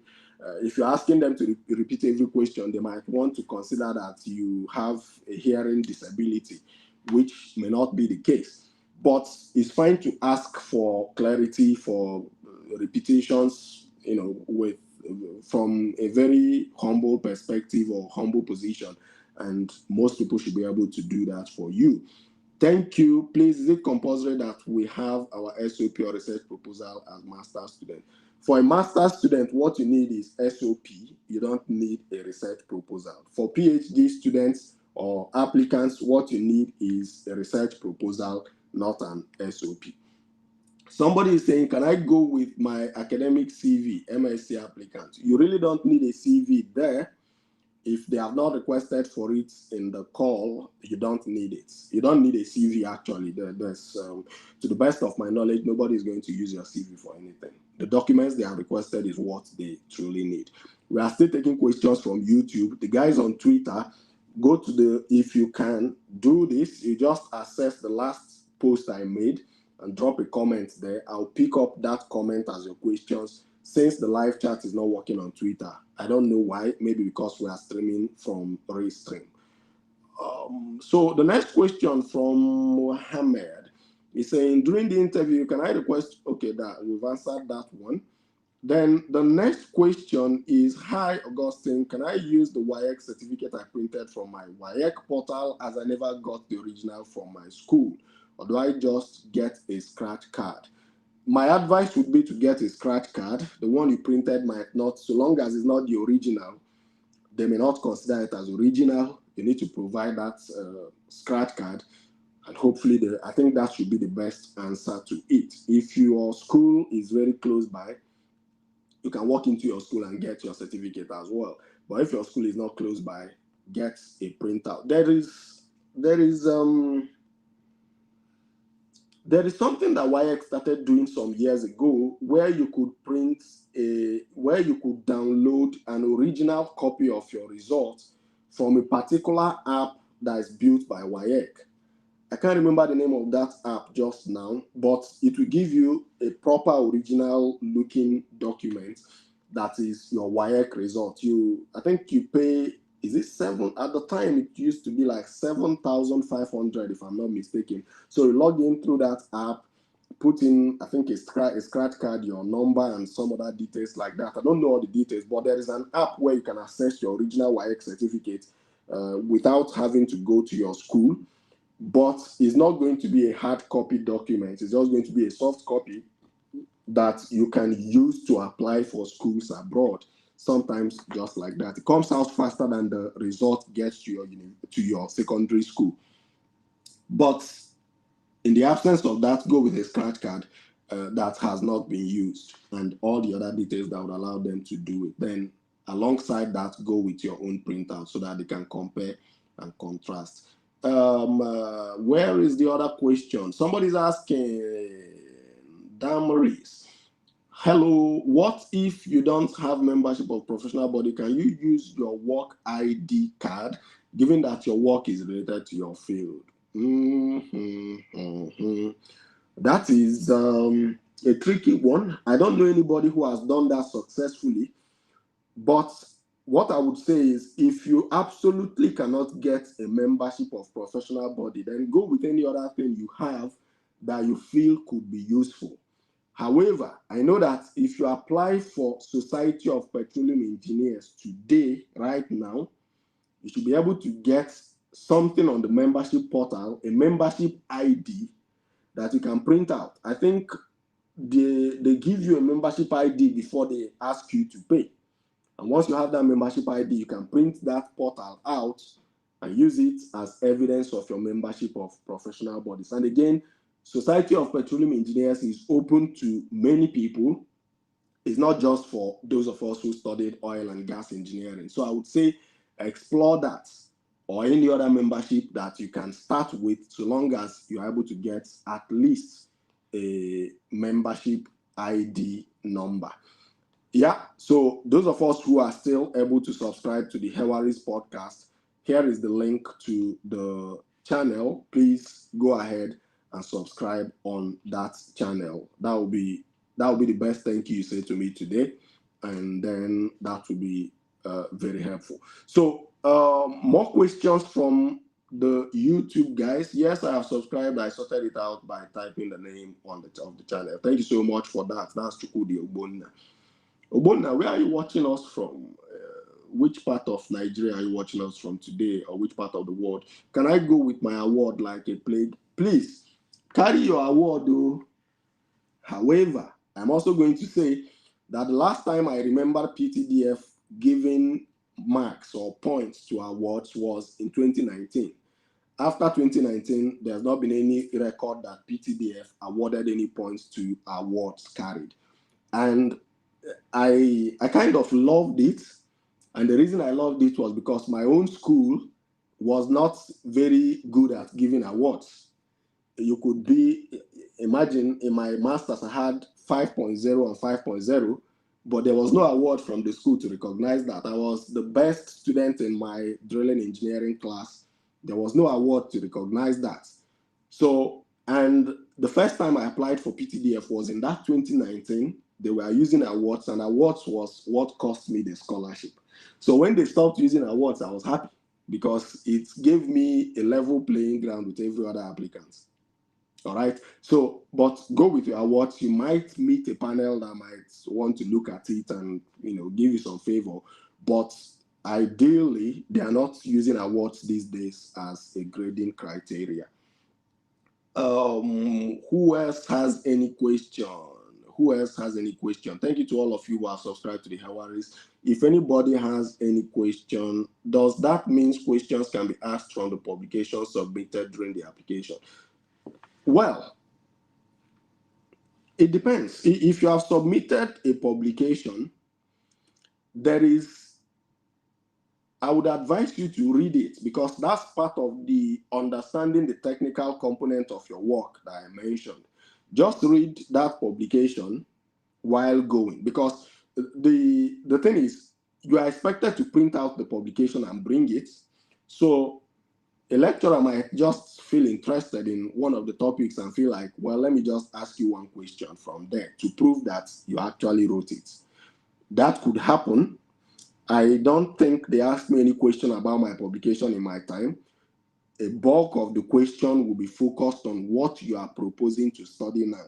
A bulk of practically all the technical questions will be based on what you are proposing to study under the scholarship, not what you said, not the research you wrote before, like the publication you wrote before. But it doesn't hurt to know the content of the research work that you are going there to present. It doesn't also hurt to brush up on your previous academic projects, because the interview might go in a direction where you have to mention it, and once you mention something in an interview, you should be able to stay open to follow-up questions. They might come. That's just the way I would respond to that. Any other questions? I don't know. I can't see any further questions. Can I see? Okay, now, yeah, that's the publication part that I've just answered now. What if the membership might not be really related to your course? Should I still go? Please just go with anything that is membership of professional body. Just carry and follow body. Okay, Chukwudi is watching us all the way from Lagos. Thanks for letting me know. I used to work in Lagos. I don't know which parts you stay, but I used to work in Lagos somewhere very close to, in a company that is very close to Admiralty Way in Lekki Phase 1, just behind one filling station that used to answer, it used to be formerly AM and PM. I think they've changed their name now to Fort Oil, if I'm not mistaken. Just by that Lekki Phase 1, first entrance to Lekki Phase 1, Admiralty Way, down like after Access Bank, around that Access Bank area. Yeah, but I was in Lagos and I didn't like Lagos traffic for once. I hated it. That was like the worst part of my staying in Lagos was the traffic. What if the membership might not? Okay, yeah, you can go with any membership of professional body, whatever it is. All right, now let's see if we can look at questions from Twitter, from X, and see if anybody has any questions there. 98 people watching us right now on Twitter. I didn't know that Twitter live streams can be this viral. The unfortunate thing is that these 98 people somehow cannot ask questions. That's just bad because the chat is not working. Okay, so I want to say something to those of you who are on Twitter. Because of you, I want to encourage you to follow me on Twitter just now. Typically, I follow back everybody who follows me on Twitter. That's just the way I do it, because I'm starting out on Twitter more or less. I have a bigger presence on Facebook and YouTube. On Facebook, we are close to 100,000 followers. But on Twitter, we just started becoming very active there. And because of that, I follow everybody back on Twitter. On Facebook at the moment, I can't even follow everybody who follows me. But on Twitter, yes, I follow back everybody who follows me. But that's not just the point. The point is, Twitter is structured in a way that you can't message people sometimes if you are not following them. So if you have questions that you might want me to answer on Twitter and you're watching at this point, please go ahead and drop that follow button, and then we can see. It looks like the chat is working. Tales of the Quail is able to comment, and K-Phil is able to also comment. Tales of the Quail is asking, if I carry volunteering certificates that show impact and is in line with what I want to study, would that be accepted? So let's address this thing very carefully, because it is not always a yes or no response from me. That's the way I think about interviews. Because if I have a certificate that says I did this project and this project was impactful in this particular way, then the way I would say you should use it is not necessarily to expect that PTDF is going to award you a point for presenting it. But this is what I would do. When they ask me to introduce myself, or when they ask me to say or to talk about why I think I should be giving the scholarship over any other person, I will go like, well, this is what I have been able to do before, and this is a certificate in support of that claim. So the person can see that you are not just making, excuse me. So they can see that you're not just making an empty claim.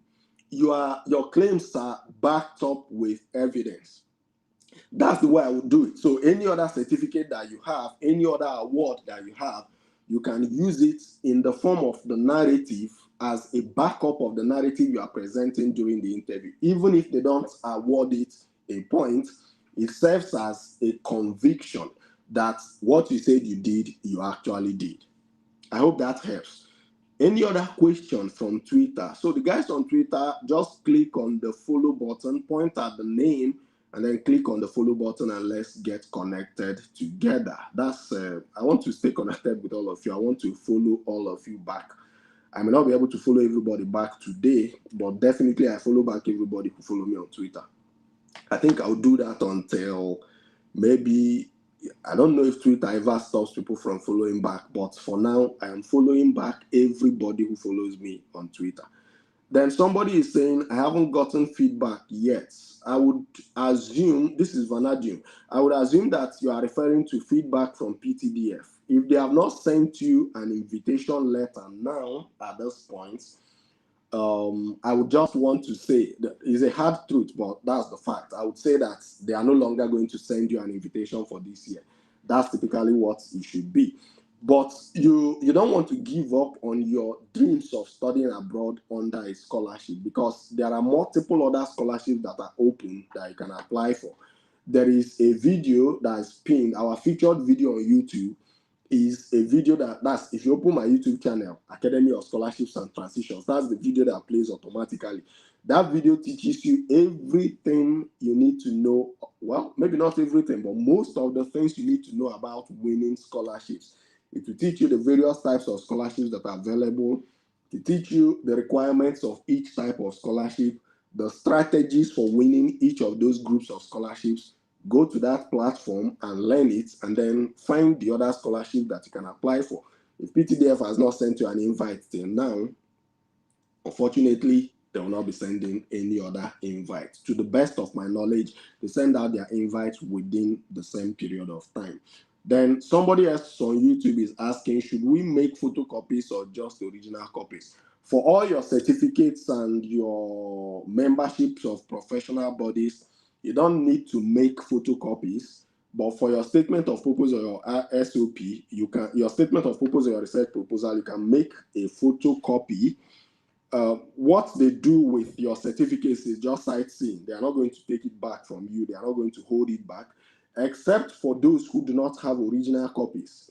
The people who are going with a WAEC scratch card to prove like you don't have your WAEC results, you're just going there with a scratch card. You can make copies, and then they might decide to take one of the copies and pin it to the scratch card, add it to your file or something. But your original certificates are good enough. They do sightseeing, they hand them back over to you, and you carry them back to your house. Nobody is going to keep your certificate, and please do not forget your certificate in the hands of the interviewers. Ensure that you get your certificate back when you are going out.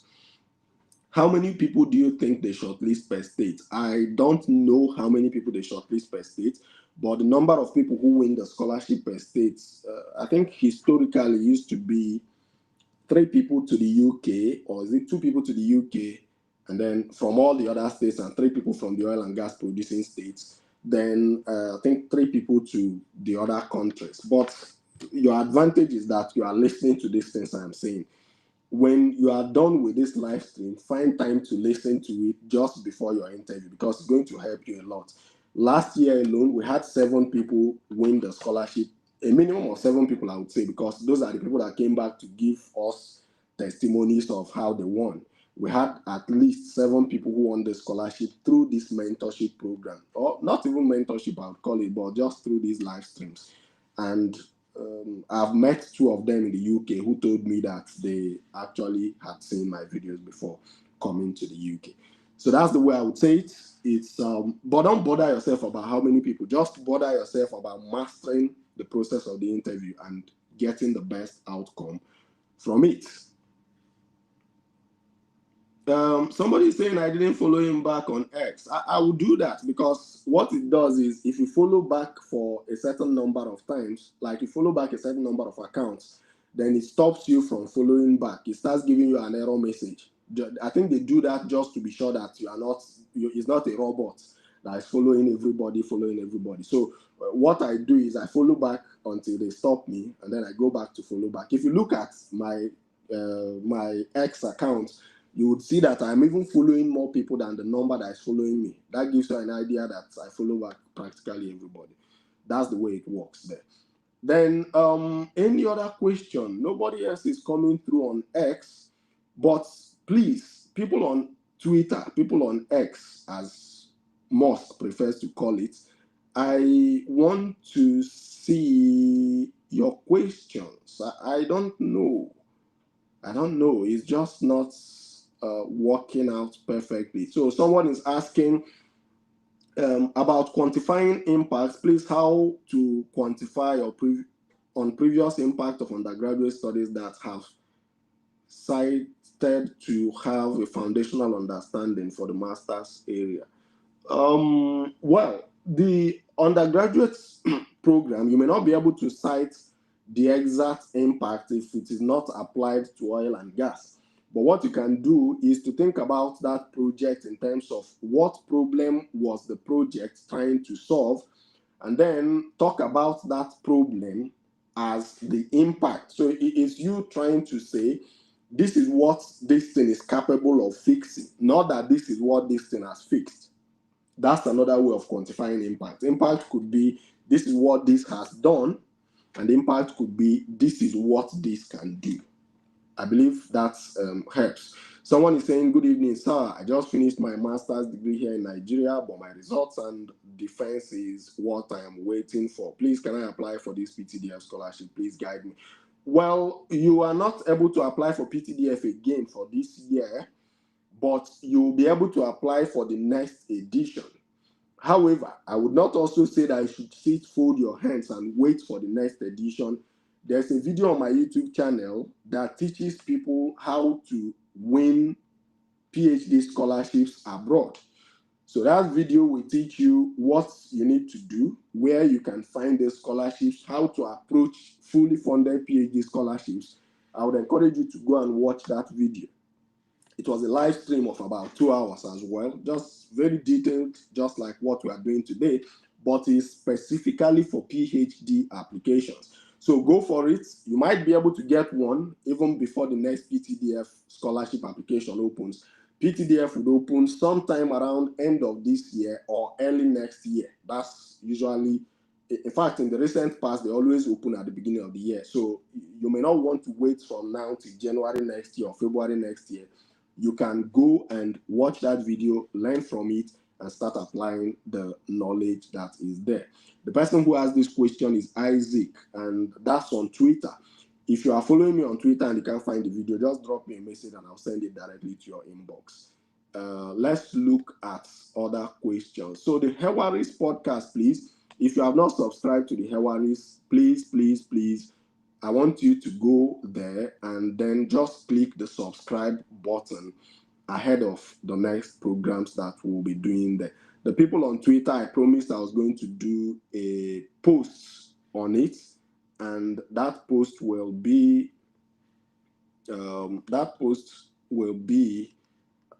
where you can find a functional link to the Hewaris, so that you can also subscribe on the channel. It is on Facebook, it is on YouTube, and it is on Twitter as well. If you are listening to us, please just do us some favor, head on to that channel and subscribe. We don't charge money for all of these things that we do. Sometimes some of these little requests are the things that we make of you. Please head on to the channel and hit the subscription button. Any other question from anywhere? I don't know. Okay, somebody is asking what is my username on X, at EngineHost. I will put it just here now. At EngineHost. Engine for engineer, Host for Augustine. So that's it. I can put that. So people want to go from YouTube to subscribe or to follow on X, which is perfect as well. And the people on X, if you can find a way to follow me back or follow me now, I would follow all of you back. That will also be very helpful. I can't follow you because I just see the number of people watching. I don't know who you are. That's just the way it is. So do the best to follow so that we're able to stay in touch. And the reason you are following is not just for following's sake.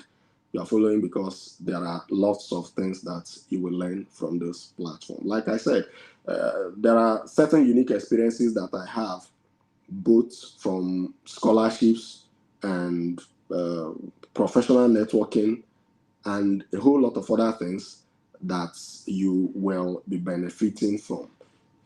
So that's just it. All right, let's do it and let's make that happen. Academy of Scholarships and Transitions. If you are here, let's get connected on. Let's look at Facebook again. If we have any other question, fine. But if we don't have any further questions, I would just want to wish us well. I want to say that my prayer for you is that you win the scholarship. My prayer for you is that you get very good favor from your interviewers, which is also something you should pray about, because the mood of your interviewers can determine the outcome of your interview. So regardless of where you watched us from, whether it's Facebook, whether it is Twitter, whether it is or X, whether it is YouTube, this is Academy of Scholarships and Transitions, and my name is Chukwuemeka Augustine, a PhD scholar under the PTDF Scholarship. If we don't have any further questions, I will be signing out. But before I sign out, I want to hang on around a little bit so that those of you who have not subscribed to the Hewaris podcast can go on and subscribe just now. The people on X, your responsibility is to follow. And then since you have not been able to ask your questions, to get the opportunity to ask your questions in the comment section of a post that I will make just after this live stream. Thank you so much. Let me know where you joined us from today before you head out. Please, sir, has PTDF started shortlisting already for interviews yet for this year?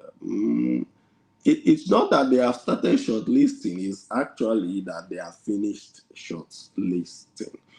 And if they have not sent you an email, the other thing you want to do is to log into your application portal, check that application portal, check your emails very well, and see if they have not invited you. Then just accept it in good faith. There are some better qualified candidates from your state who have been invited. But don't fold your hands and wait. You can apply for other scholarships. And that is what Academy of Scholarships and Transitions helps you achieve. There are other scholarships that you can apply for that we discuss and we share. Somebody joined us from Ogun State today. Thank you so much for joining us. And then for subscribing. The final shortlist normally comes out when? I would think that this is for those who have won the scholarship. The final winners would come out. There's usually like no fixed time on that, but you know that final list will come out just in good time to allow people who might be wanting to travel for September resumption. So there's no fixed date. It could come in June since they are doing the interview in April. It could come in July, but it must come out before September resumption so that people who are applying, who are intending to resume by September can resume. That's the way that one works. Please, by SOP for the master students, you mean statement of purpose, right? Oh, yes. So SOP is like most of us who discuss scholarships and who discuss studying abroad, we just say SOP, believing that everybody knows a statement of purpose, but that's what it is exactly. Yeah, SOP is statement of purpose. Any other questions? Please, what should I say when asked why I selected you? It depends on the course you are coming to study. And I gave examples during the discussion that if you are coming to study oil and gas, you could use the fact that the UK has a robust like industry that's involved in oil and gas, development of oil and gas technologies, for instance. And you could also think about policies. In fact, I'll give you this example. Recently, not very recent, this was last year, the NUPRC, these people who used to answer DPR before, the regulators for upstream petroleum operations in Nigeria, they came to an organization called Offshore Energies UK, which kind of developed guidelines for oil and gas operations in the UK. They came for a meeting. I think at the time they were trying to explore, I don't know, maybe a collaboration with a particular policy development, but that could be a reason why you are coming to the UK. You know that the industry is advanced, the industry is very properly regulated, the industry has a record of developing technologies, and you want to get into that, you want to study in an environment where you can understudy these companies, or where you can learn from how these places implement these policies with the view of coming back to Nigeria to implement such things or to to drive those kind of policies within Nigeria, or to create awareness around those policies, because you may not be the one who is leading a policy development at your level. You may be in the level of creating awareness around regulations and all that.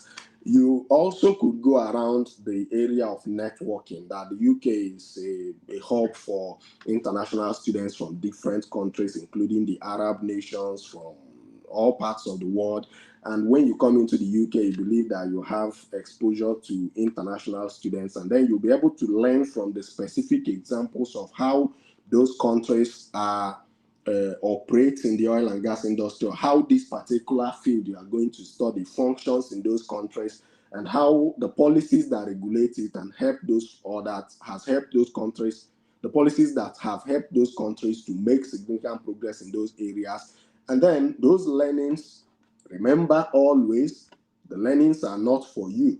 The networking advantages are not for you. They are for use in the Nigerian home front. So in the end, you are always going to relate it to, you learn this, but with the aim of trying to come to make it useful to the Nigerian environment. That is the way you typically address that, and you will be just fine if you do that. Other questions? I don't know. We are running beyond the time we planned to run. Please, what should I say when, okay, that's the last question. I just saw that now. On Twitter, okay, one person managed to drop a question again. Those that graduated with 2-2, what is their fate? If you graduated with 2-2 and PTDF has invited you, this guy, this is Johnson, and Johnson has followed me. I'm just following Johnson back now. In fact, all the people who dropped the comments, let me just follow you back and know that I've started doing that work.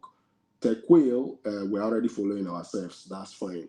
So, Johnson, if you apply, if somebody has a 2-2 and has been invited for PTDF interview, it shows that PTDF sees prospect in the person. Now, a 2-2, the much I know, they said 2-2 needs to have relevant work experience to be able to apply or to be able to consider for the scholarship. So I would think, don't quote me on this, this is just my personal opinion or my opinion. I would think that for those who applied with a 2-2, because they have relevant work experience and have been shortlisted, instead of the PTDF would likely award some points to them based on the work experience that they have. This is my thinking, because if that is not done, then the 2-2 may not give you advantage in terms of the degrees, the awards given, the marks given to the degrees. But if they give some mark to that work experience, then it kind of brings you, to a relatively equal level ground or a balanced ground where you can now compete. But the point is, the essence of this discussion is to prepare the best for the interview so that you don't miss any points on the interview day. Once you have all that points, in fact, somebody could have a first class and not win the PTDF scholarship. In my time, I had first class. I didn't win on my first attempt, because I did not have enough awards compared to the other person. And secondly, because my interview that first year went somehow, and that was part of what I discussed yesterday. I was proposing to study the use of a particular material in oil and gas, and the argument was Nigeria does not have that material in abundance. So I needed to now defend how I feel that the material could be produced. But if you get into that situation, you don't need to argue. You just need to find reasons. Maybe you know about how this material is being synthesized. You know about the fact that this material could be mass produced, even if it doesn't occur in high volumes as a natural resource, and all that kind of thing. You need to be able to find an argument for it. But when I say argument, I don't mean you arguing with the people. You more like you need to find a backup point for it. Don't be tempted to get into arguments with your people. If they make a comment, accept the comments. If you need to make a point, acknowledge the fact that the comments they are making could be real, or that you have not studied it to that point, or that the point they are making is something you are willing to study and explore. Something like that. Don't go into full-blown argument with your interviewers. That would be a very big mistake. So for people who have 2-2, so long as you do very well in your interview and PTDF has invited you, you have a good chance. Because if you don't have a chance, they will not be stressing you to come. Then I think there are no further questions. So I just do this now. All the people who followed me on Twitter, I'm going to follow you now until Twitter stops me. I followed Johnson, I followed Johnny, I'm following Joy now. I followed Ayuba Job, I'm following Chinyere Ota. I'm following Moriama. Forgive me if I don't get your name correctly. I'm following back at Day Just Now. Tony Dave, I've just followed you back. K, I've just followed you. Osteri, I've just followed you. Raymond, I've just followed you. VST, I've just followed you. Romzi, I've just followed you. Romzi is a geomatics engineer, correct guy. Adowere, Adowere, in a sequel. I've just followed you now. Adams. So at Adams, it says error, and then it's limiting me there. So at the end of this live stream, I'll go back to follow the rest of you. But if you have not followed me on Twitter, well, you will be missing out, because PTDF is not the only thing we talk about. There are lots of things that you can learn from this platform. This is Academy of Scholarships and Transitions, and I will take the last question now, and then we'll be calling it a day from here. What's your Twitter handle? Okay. Let me just copy that Twitter handle and post it here so that it's nobody gets confused. My Twitter handle is @EngineHosts, but I'll copy the direct link to the accounts and post it here. Where are you? I don't know. Okay, just a moment. Yeah. So this is it. This is for people on YouTube. The guys on Facebook, if you want to, I'll post it for you as well in the comment section, and that will be fine. So somebody is saying on Facebook, I think this is a question that this might be the last question we answer so that we call it a day. Sir, I'm a young chemist. Is it possible to apply MSc material science? Of course. Of course. Material science is chemistry. Just everything material science is chemistry. That's just the simplest truth about it. You're either dealing with plastics, you are dealing with ceramics, you are dealing with this or that. All of these are just chemistry. There might be other tests that you do that are not chemistry per se. Like when you start doing TGA analysis, you are doing DSC analysis, you are doing a number of those things. But somebody who has studied chemistry, you have a very solid foundation to study material science. That's the truth. Especially if you are going towards that those polymer environments. That is absolutely fine. What else are we going to say? I don't think there is any other question. But please, if you have not subscribed to the Hewaris podcast and you are following me on Facebook and listening just now, I want to encourage you to do it. Quite a number of us have subscribed today, and I sincerely appreciate that. I think about 19 people, but we are over 100 people watching on Twitter. I think we had over 43 people watching on Facebook at some point. On YouTube, I've not looked at the exact analytics, but please, if you have not followed us, just subscribe. You will like it. That's the point. I know they hype rubbish in the voice of one particular guy. So somebody is saying, that's the Hewaris link now, just subscribe and we'll be fine. Somebody is saying, does my undergraduate NMPC Total Energy Scholarship give me more chance? So it doesn't just give you a chance per se. The chance it gives you depends on how you use it. Now, if I am in your shoes and I had a previous scholarship, the way I'm going to use it is if they do ask me at any point about why I think that I should be given the scholarship, I'm going to give them the kind of responses I already gave, and I am going to find a way to chip in the fact that I've had the privilege of being on another scholarship, and I did not waste the opportunity. That scholarship helped me finish my master's degree or my bachelor's degree with a first class or with a 2-1, and I believe, or you can trust that if given this PTDF scholarship opportunity, you will not waste the opportunity. You will not make a mess of it in terms of you will not go to the UK and then start gallivanting around and not doing your academic work. It demonstrates that you are somebody who can use an opportunity well. So if you are asked that question, keep this in. That's the way you sell yourself. That's the way you market yourself. Remember, I can't give you a word-for-word answer that you will say there. But if you listen to this live stream, it keeps your mind within a particular framework that you now relate to your own experiences, to your own personality, to your own your research proposal, your SOP, and all that. And that will be really very helpful. When I used to write, when I had to write an English exam, all this IELTS, I was planning to go to Canada at some point, so I had to do the, what is it called, professional IELTS.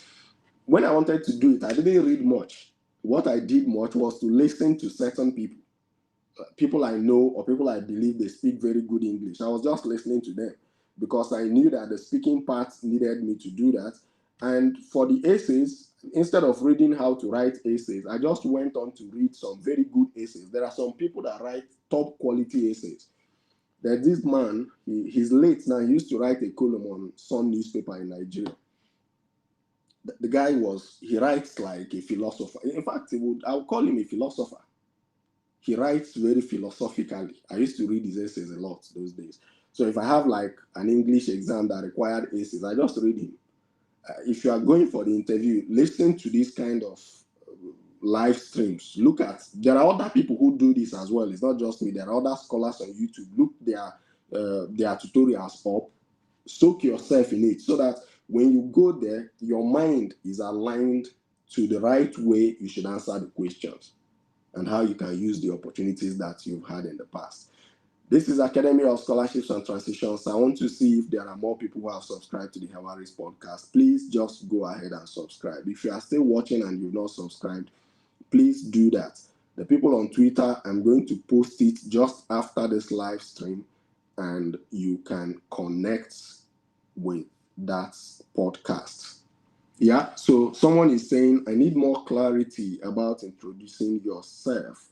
What exactly am I supposed to do about that? So there is a post I wrote today on Twitter and on Facebook and on LinkedIn. I'll go over it again, though I would assume you joined us relatively late. This question is coming from Twitter. Now, when you are asked to introduce yourself, remember that they would have gone through your profile, they would have gone through your certificate. So for me, I wouldn't go on there to say my name is Augustine and I come from so and so state. I don't know if anybody can guess the state I come from correctly in the comment section. But I wouldn't go there to say I am Augustine, I come from this state. What I would go there to say is, now it depends on your circumstance. If you are a recent graduate, the way I would approach it, the example I gave on YouTube today was for a recent graduate. But if you are somebody who has worked before, then I would go like, this is who I am today. Maybe I am an operations engineer working for so and so company. Prior to joining this company, I've done this or I've done this. Or while working for this company, I've been able to achieve this or achieve that quantified. I developed a model that helped save the company this amount of money in after it was deployed, or I supervised a project where we were able to cut down our operational time by 50% against the expectations and against the odds of weather. I'm applying for, or you go like, during my work experience or during my days in this company, I saw this or I found about this that motivated my interest to study this particular course or to advance my knowledge in this particular area, which is why I am applying for a PTDF scholarship to sponsor my education at a master's degree or PhD level in this particular course. So if you are able to do that, you see that you have talked about your present. That's the way I'd like to do it. Your present, your past, your future. Or your present, your past, and what you want to do. That helps you. If you are a recent graduate and you don't know what to say, go to my Twitter or my YouTube or my LinkedIn or my Facebook, read that example. The example was practically for somebody who has no work experience. You have just finished NYSC, zero experience, and you are applying. And that is to tell you that you can also win the scholarship that way. If that was helpful, you just let me know. But don't leave this live stream on Twitter without following the host. Because tomorrow or next tomorrow, another live stream will be on. And if you have not followed, you don't stand a chance or a good chance of seeing it. Do that just now before we call it a close. And if you have not subscribed to that YouTube channel, the link is still there in the comment section. Head on to it, subscribe, and let's stay together. Let's stay together. Who is still on Facebook? I can't see any further questions there. And because there are no further questions, we will be bringing this to a close just now. This is Academy of Scholarships and Transitions. What you get here, you may not get on any other platform. All right? All right, so bye for now. We'll see at some other time. Best wishes to all of you. Pray very well and work very hard. Study well, pray well, and go succeed in the interview. When you win it, don't forsake God, and don't forget to come back and tell us that you won. See you at some other point. Bye for now.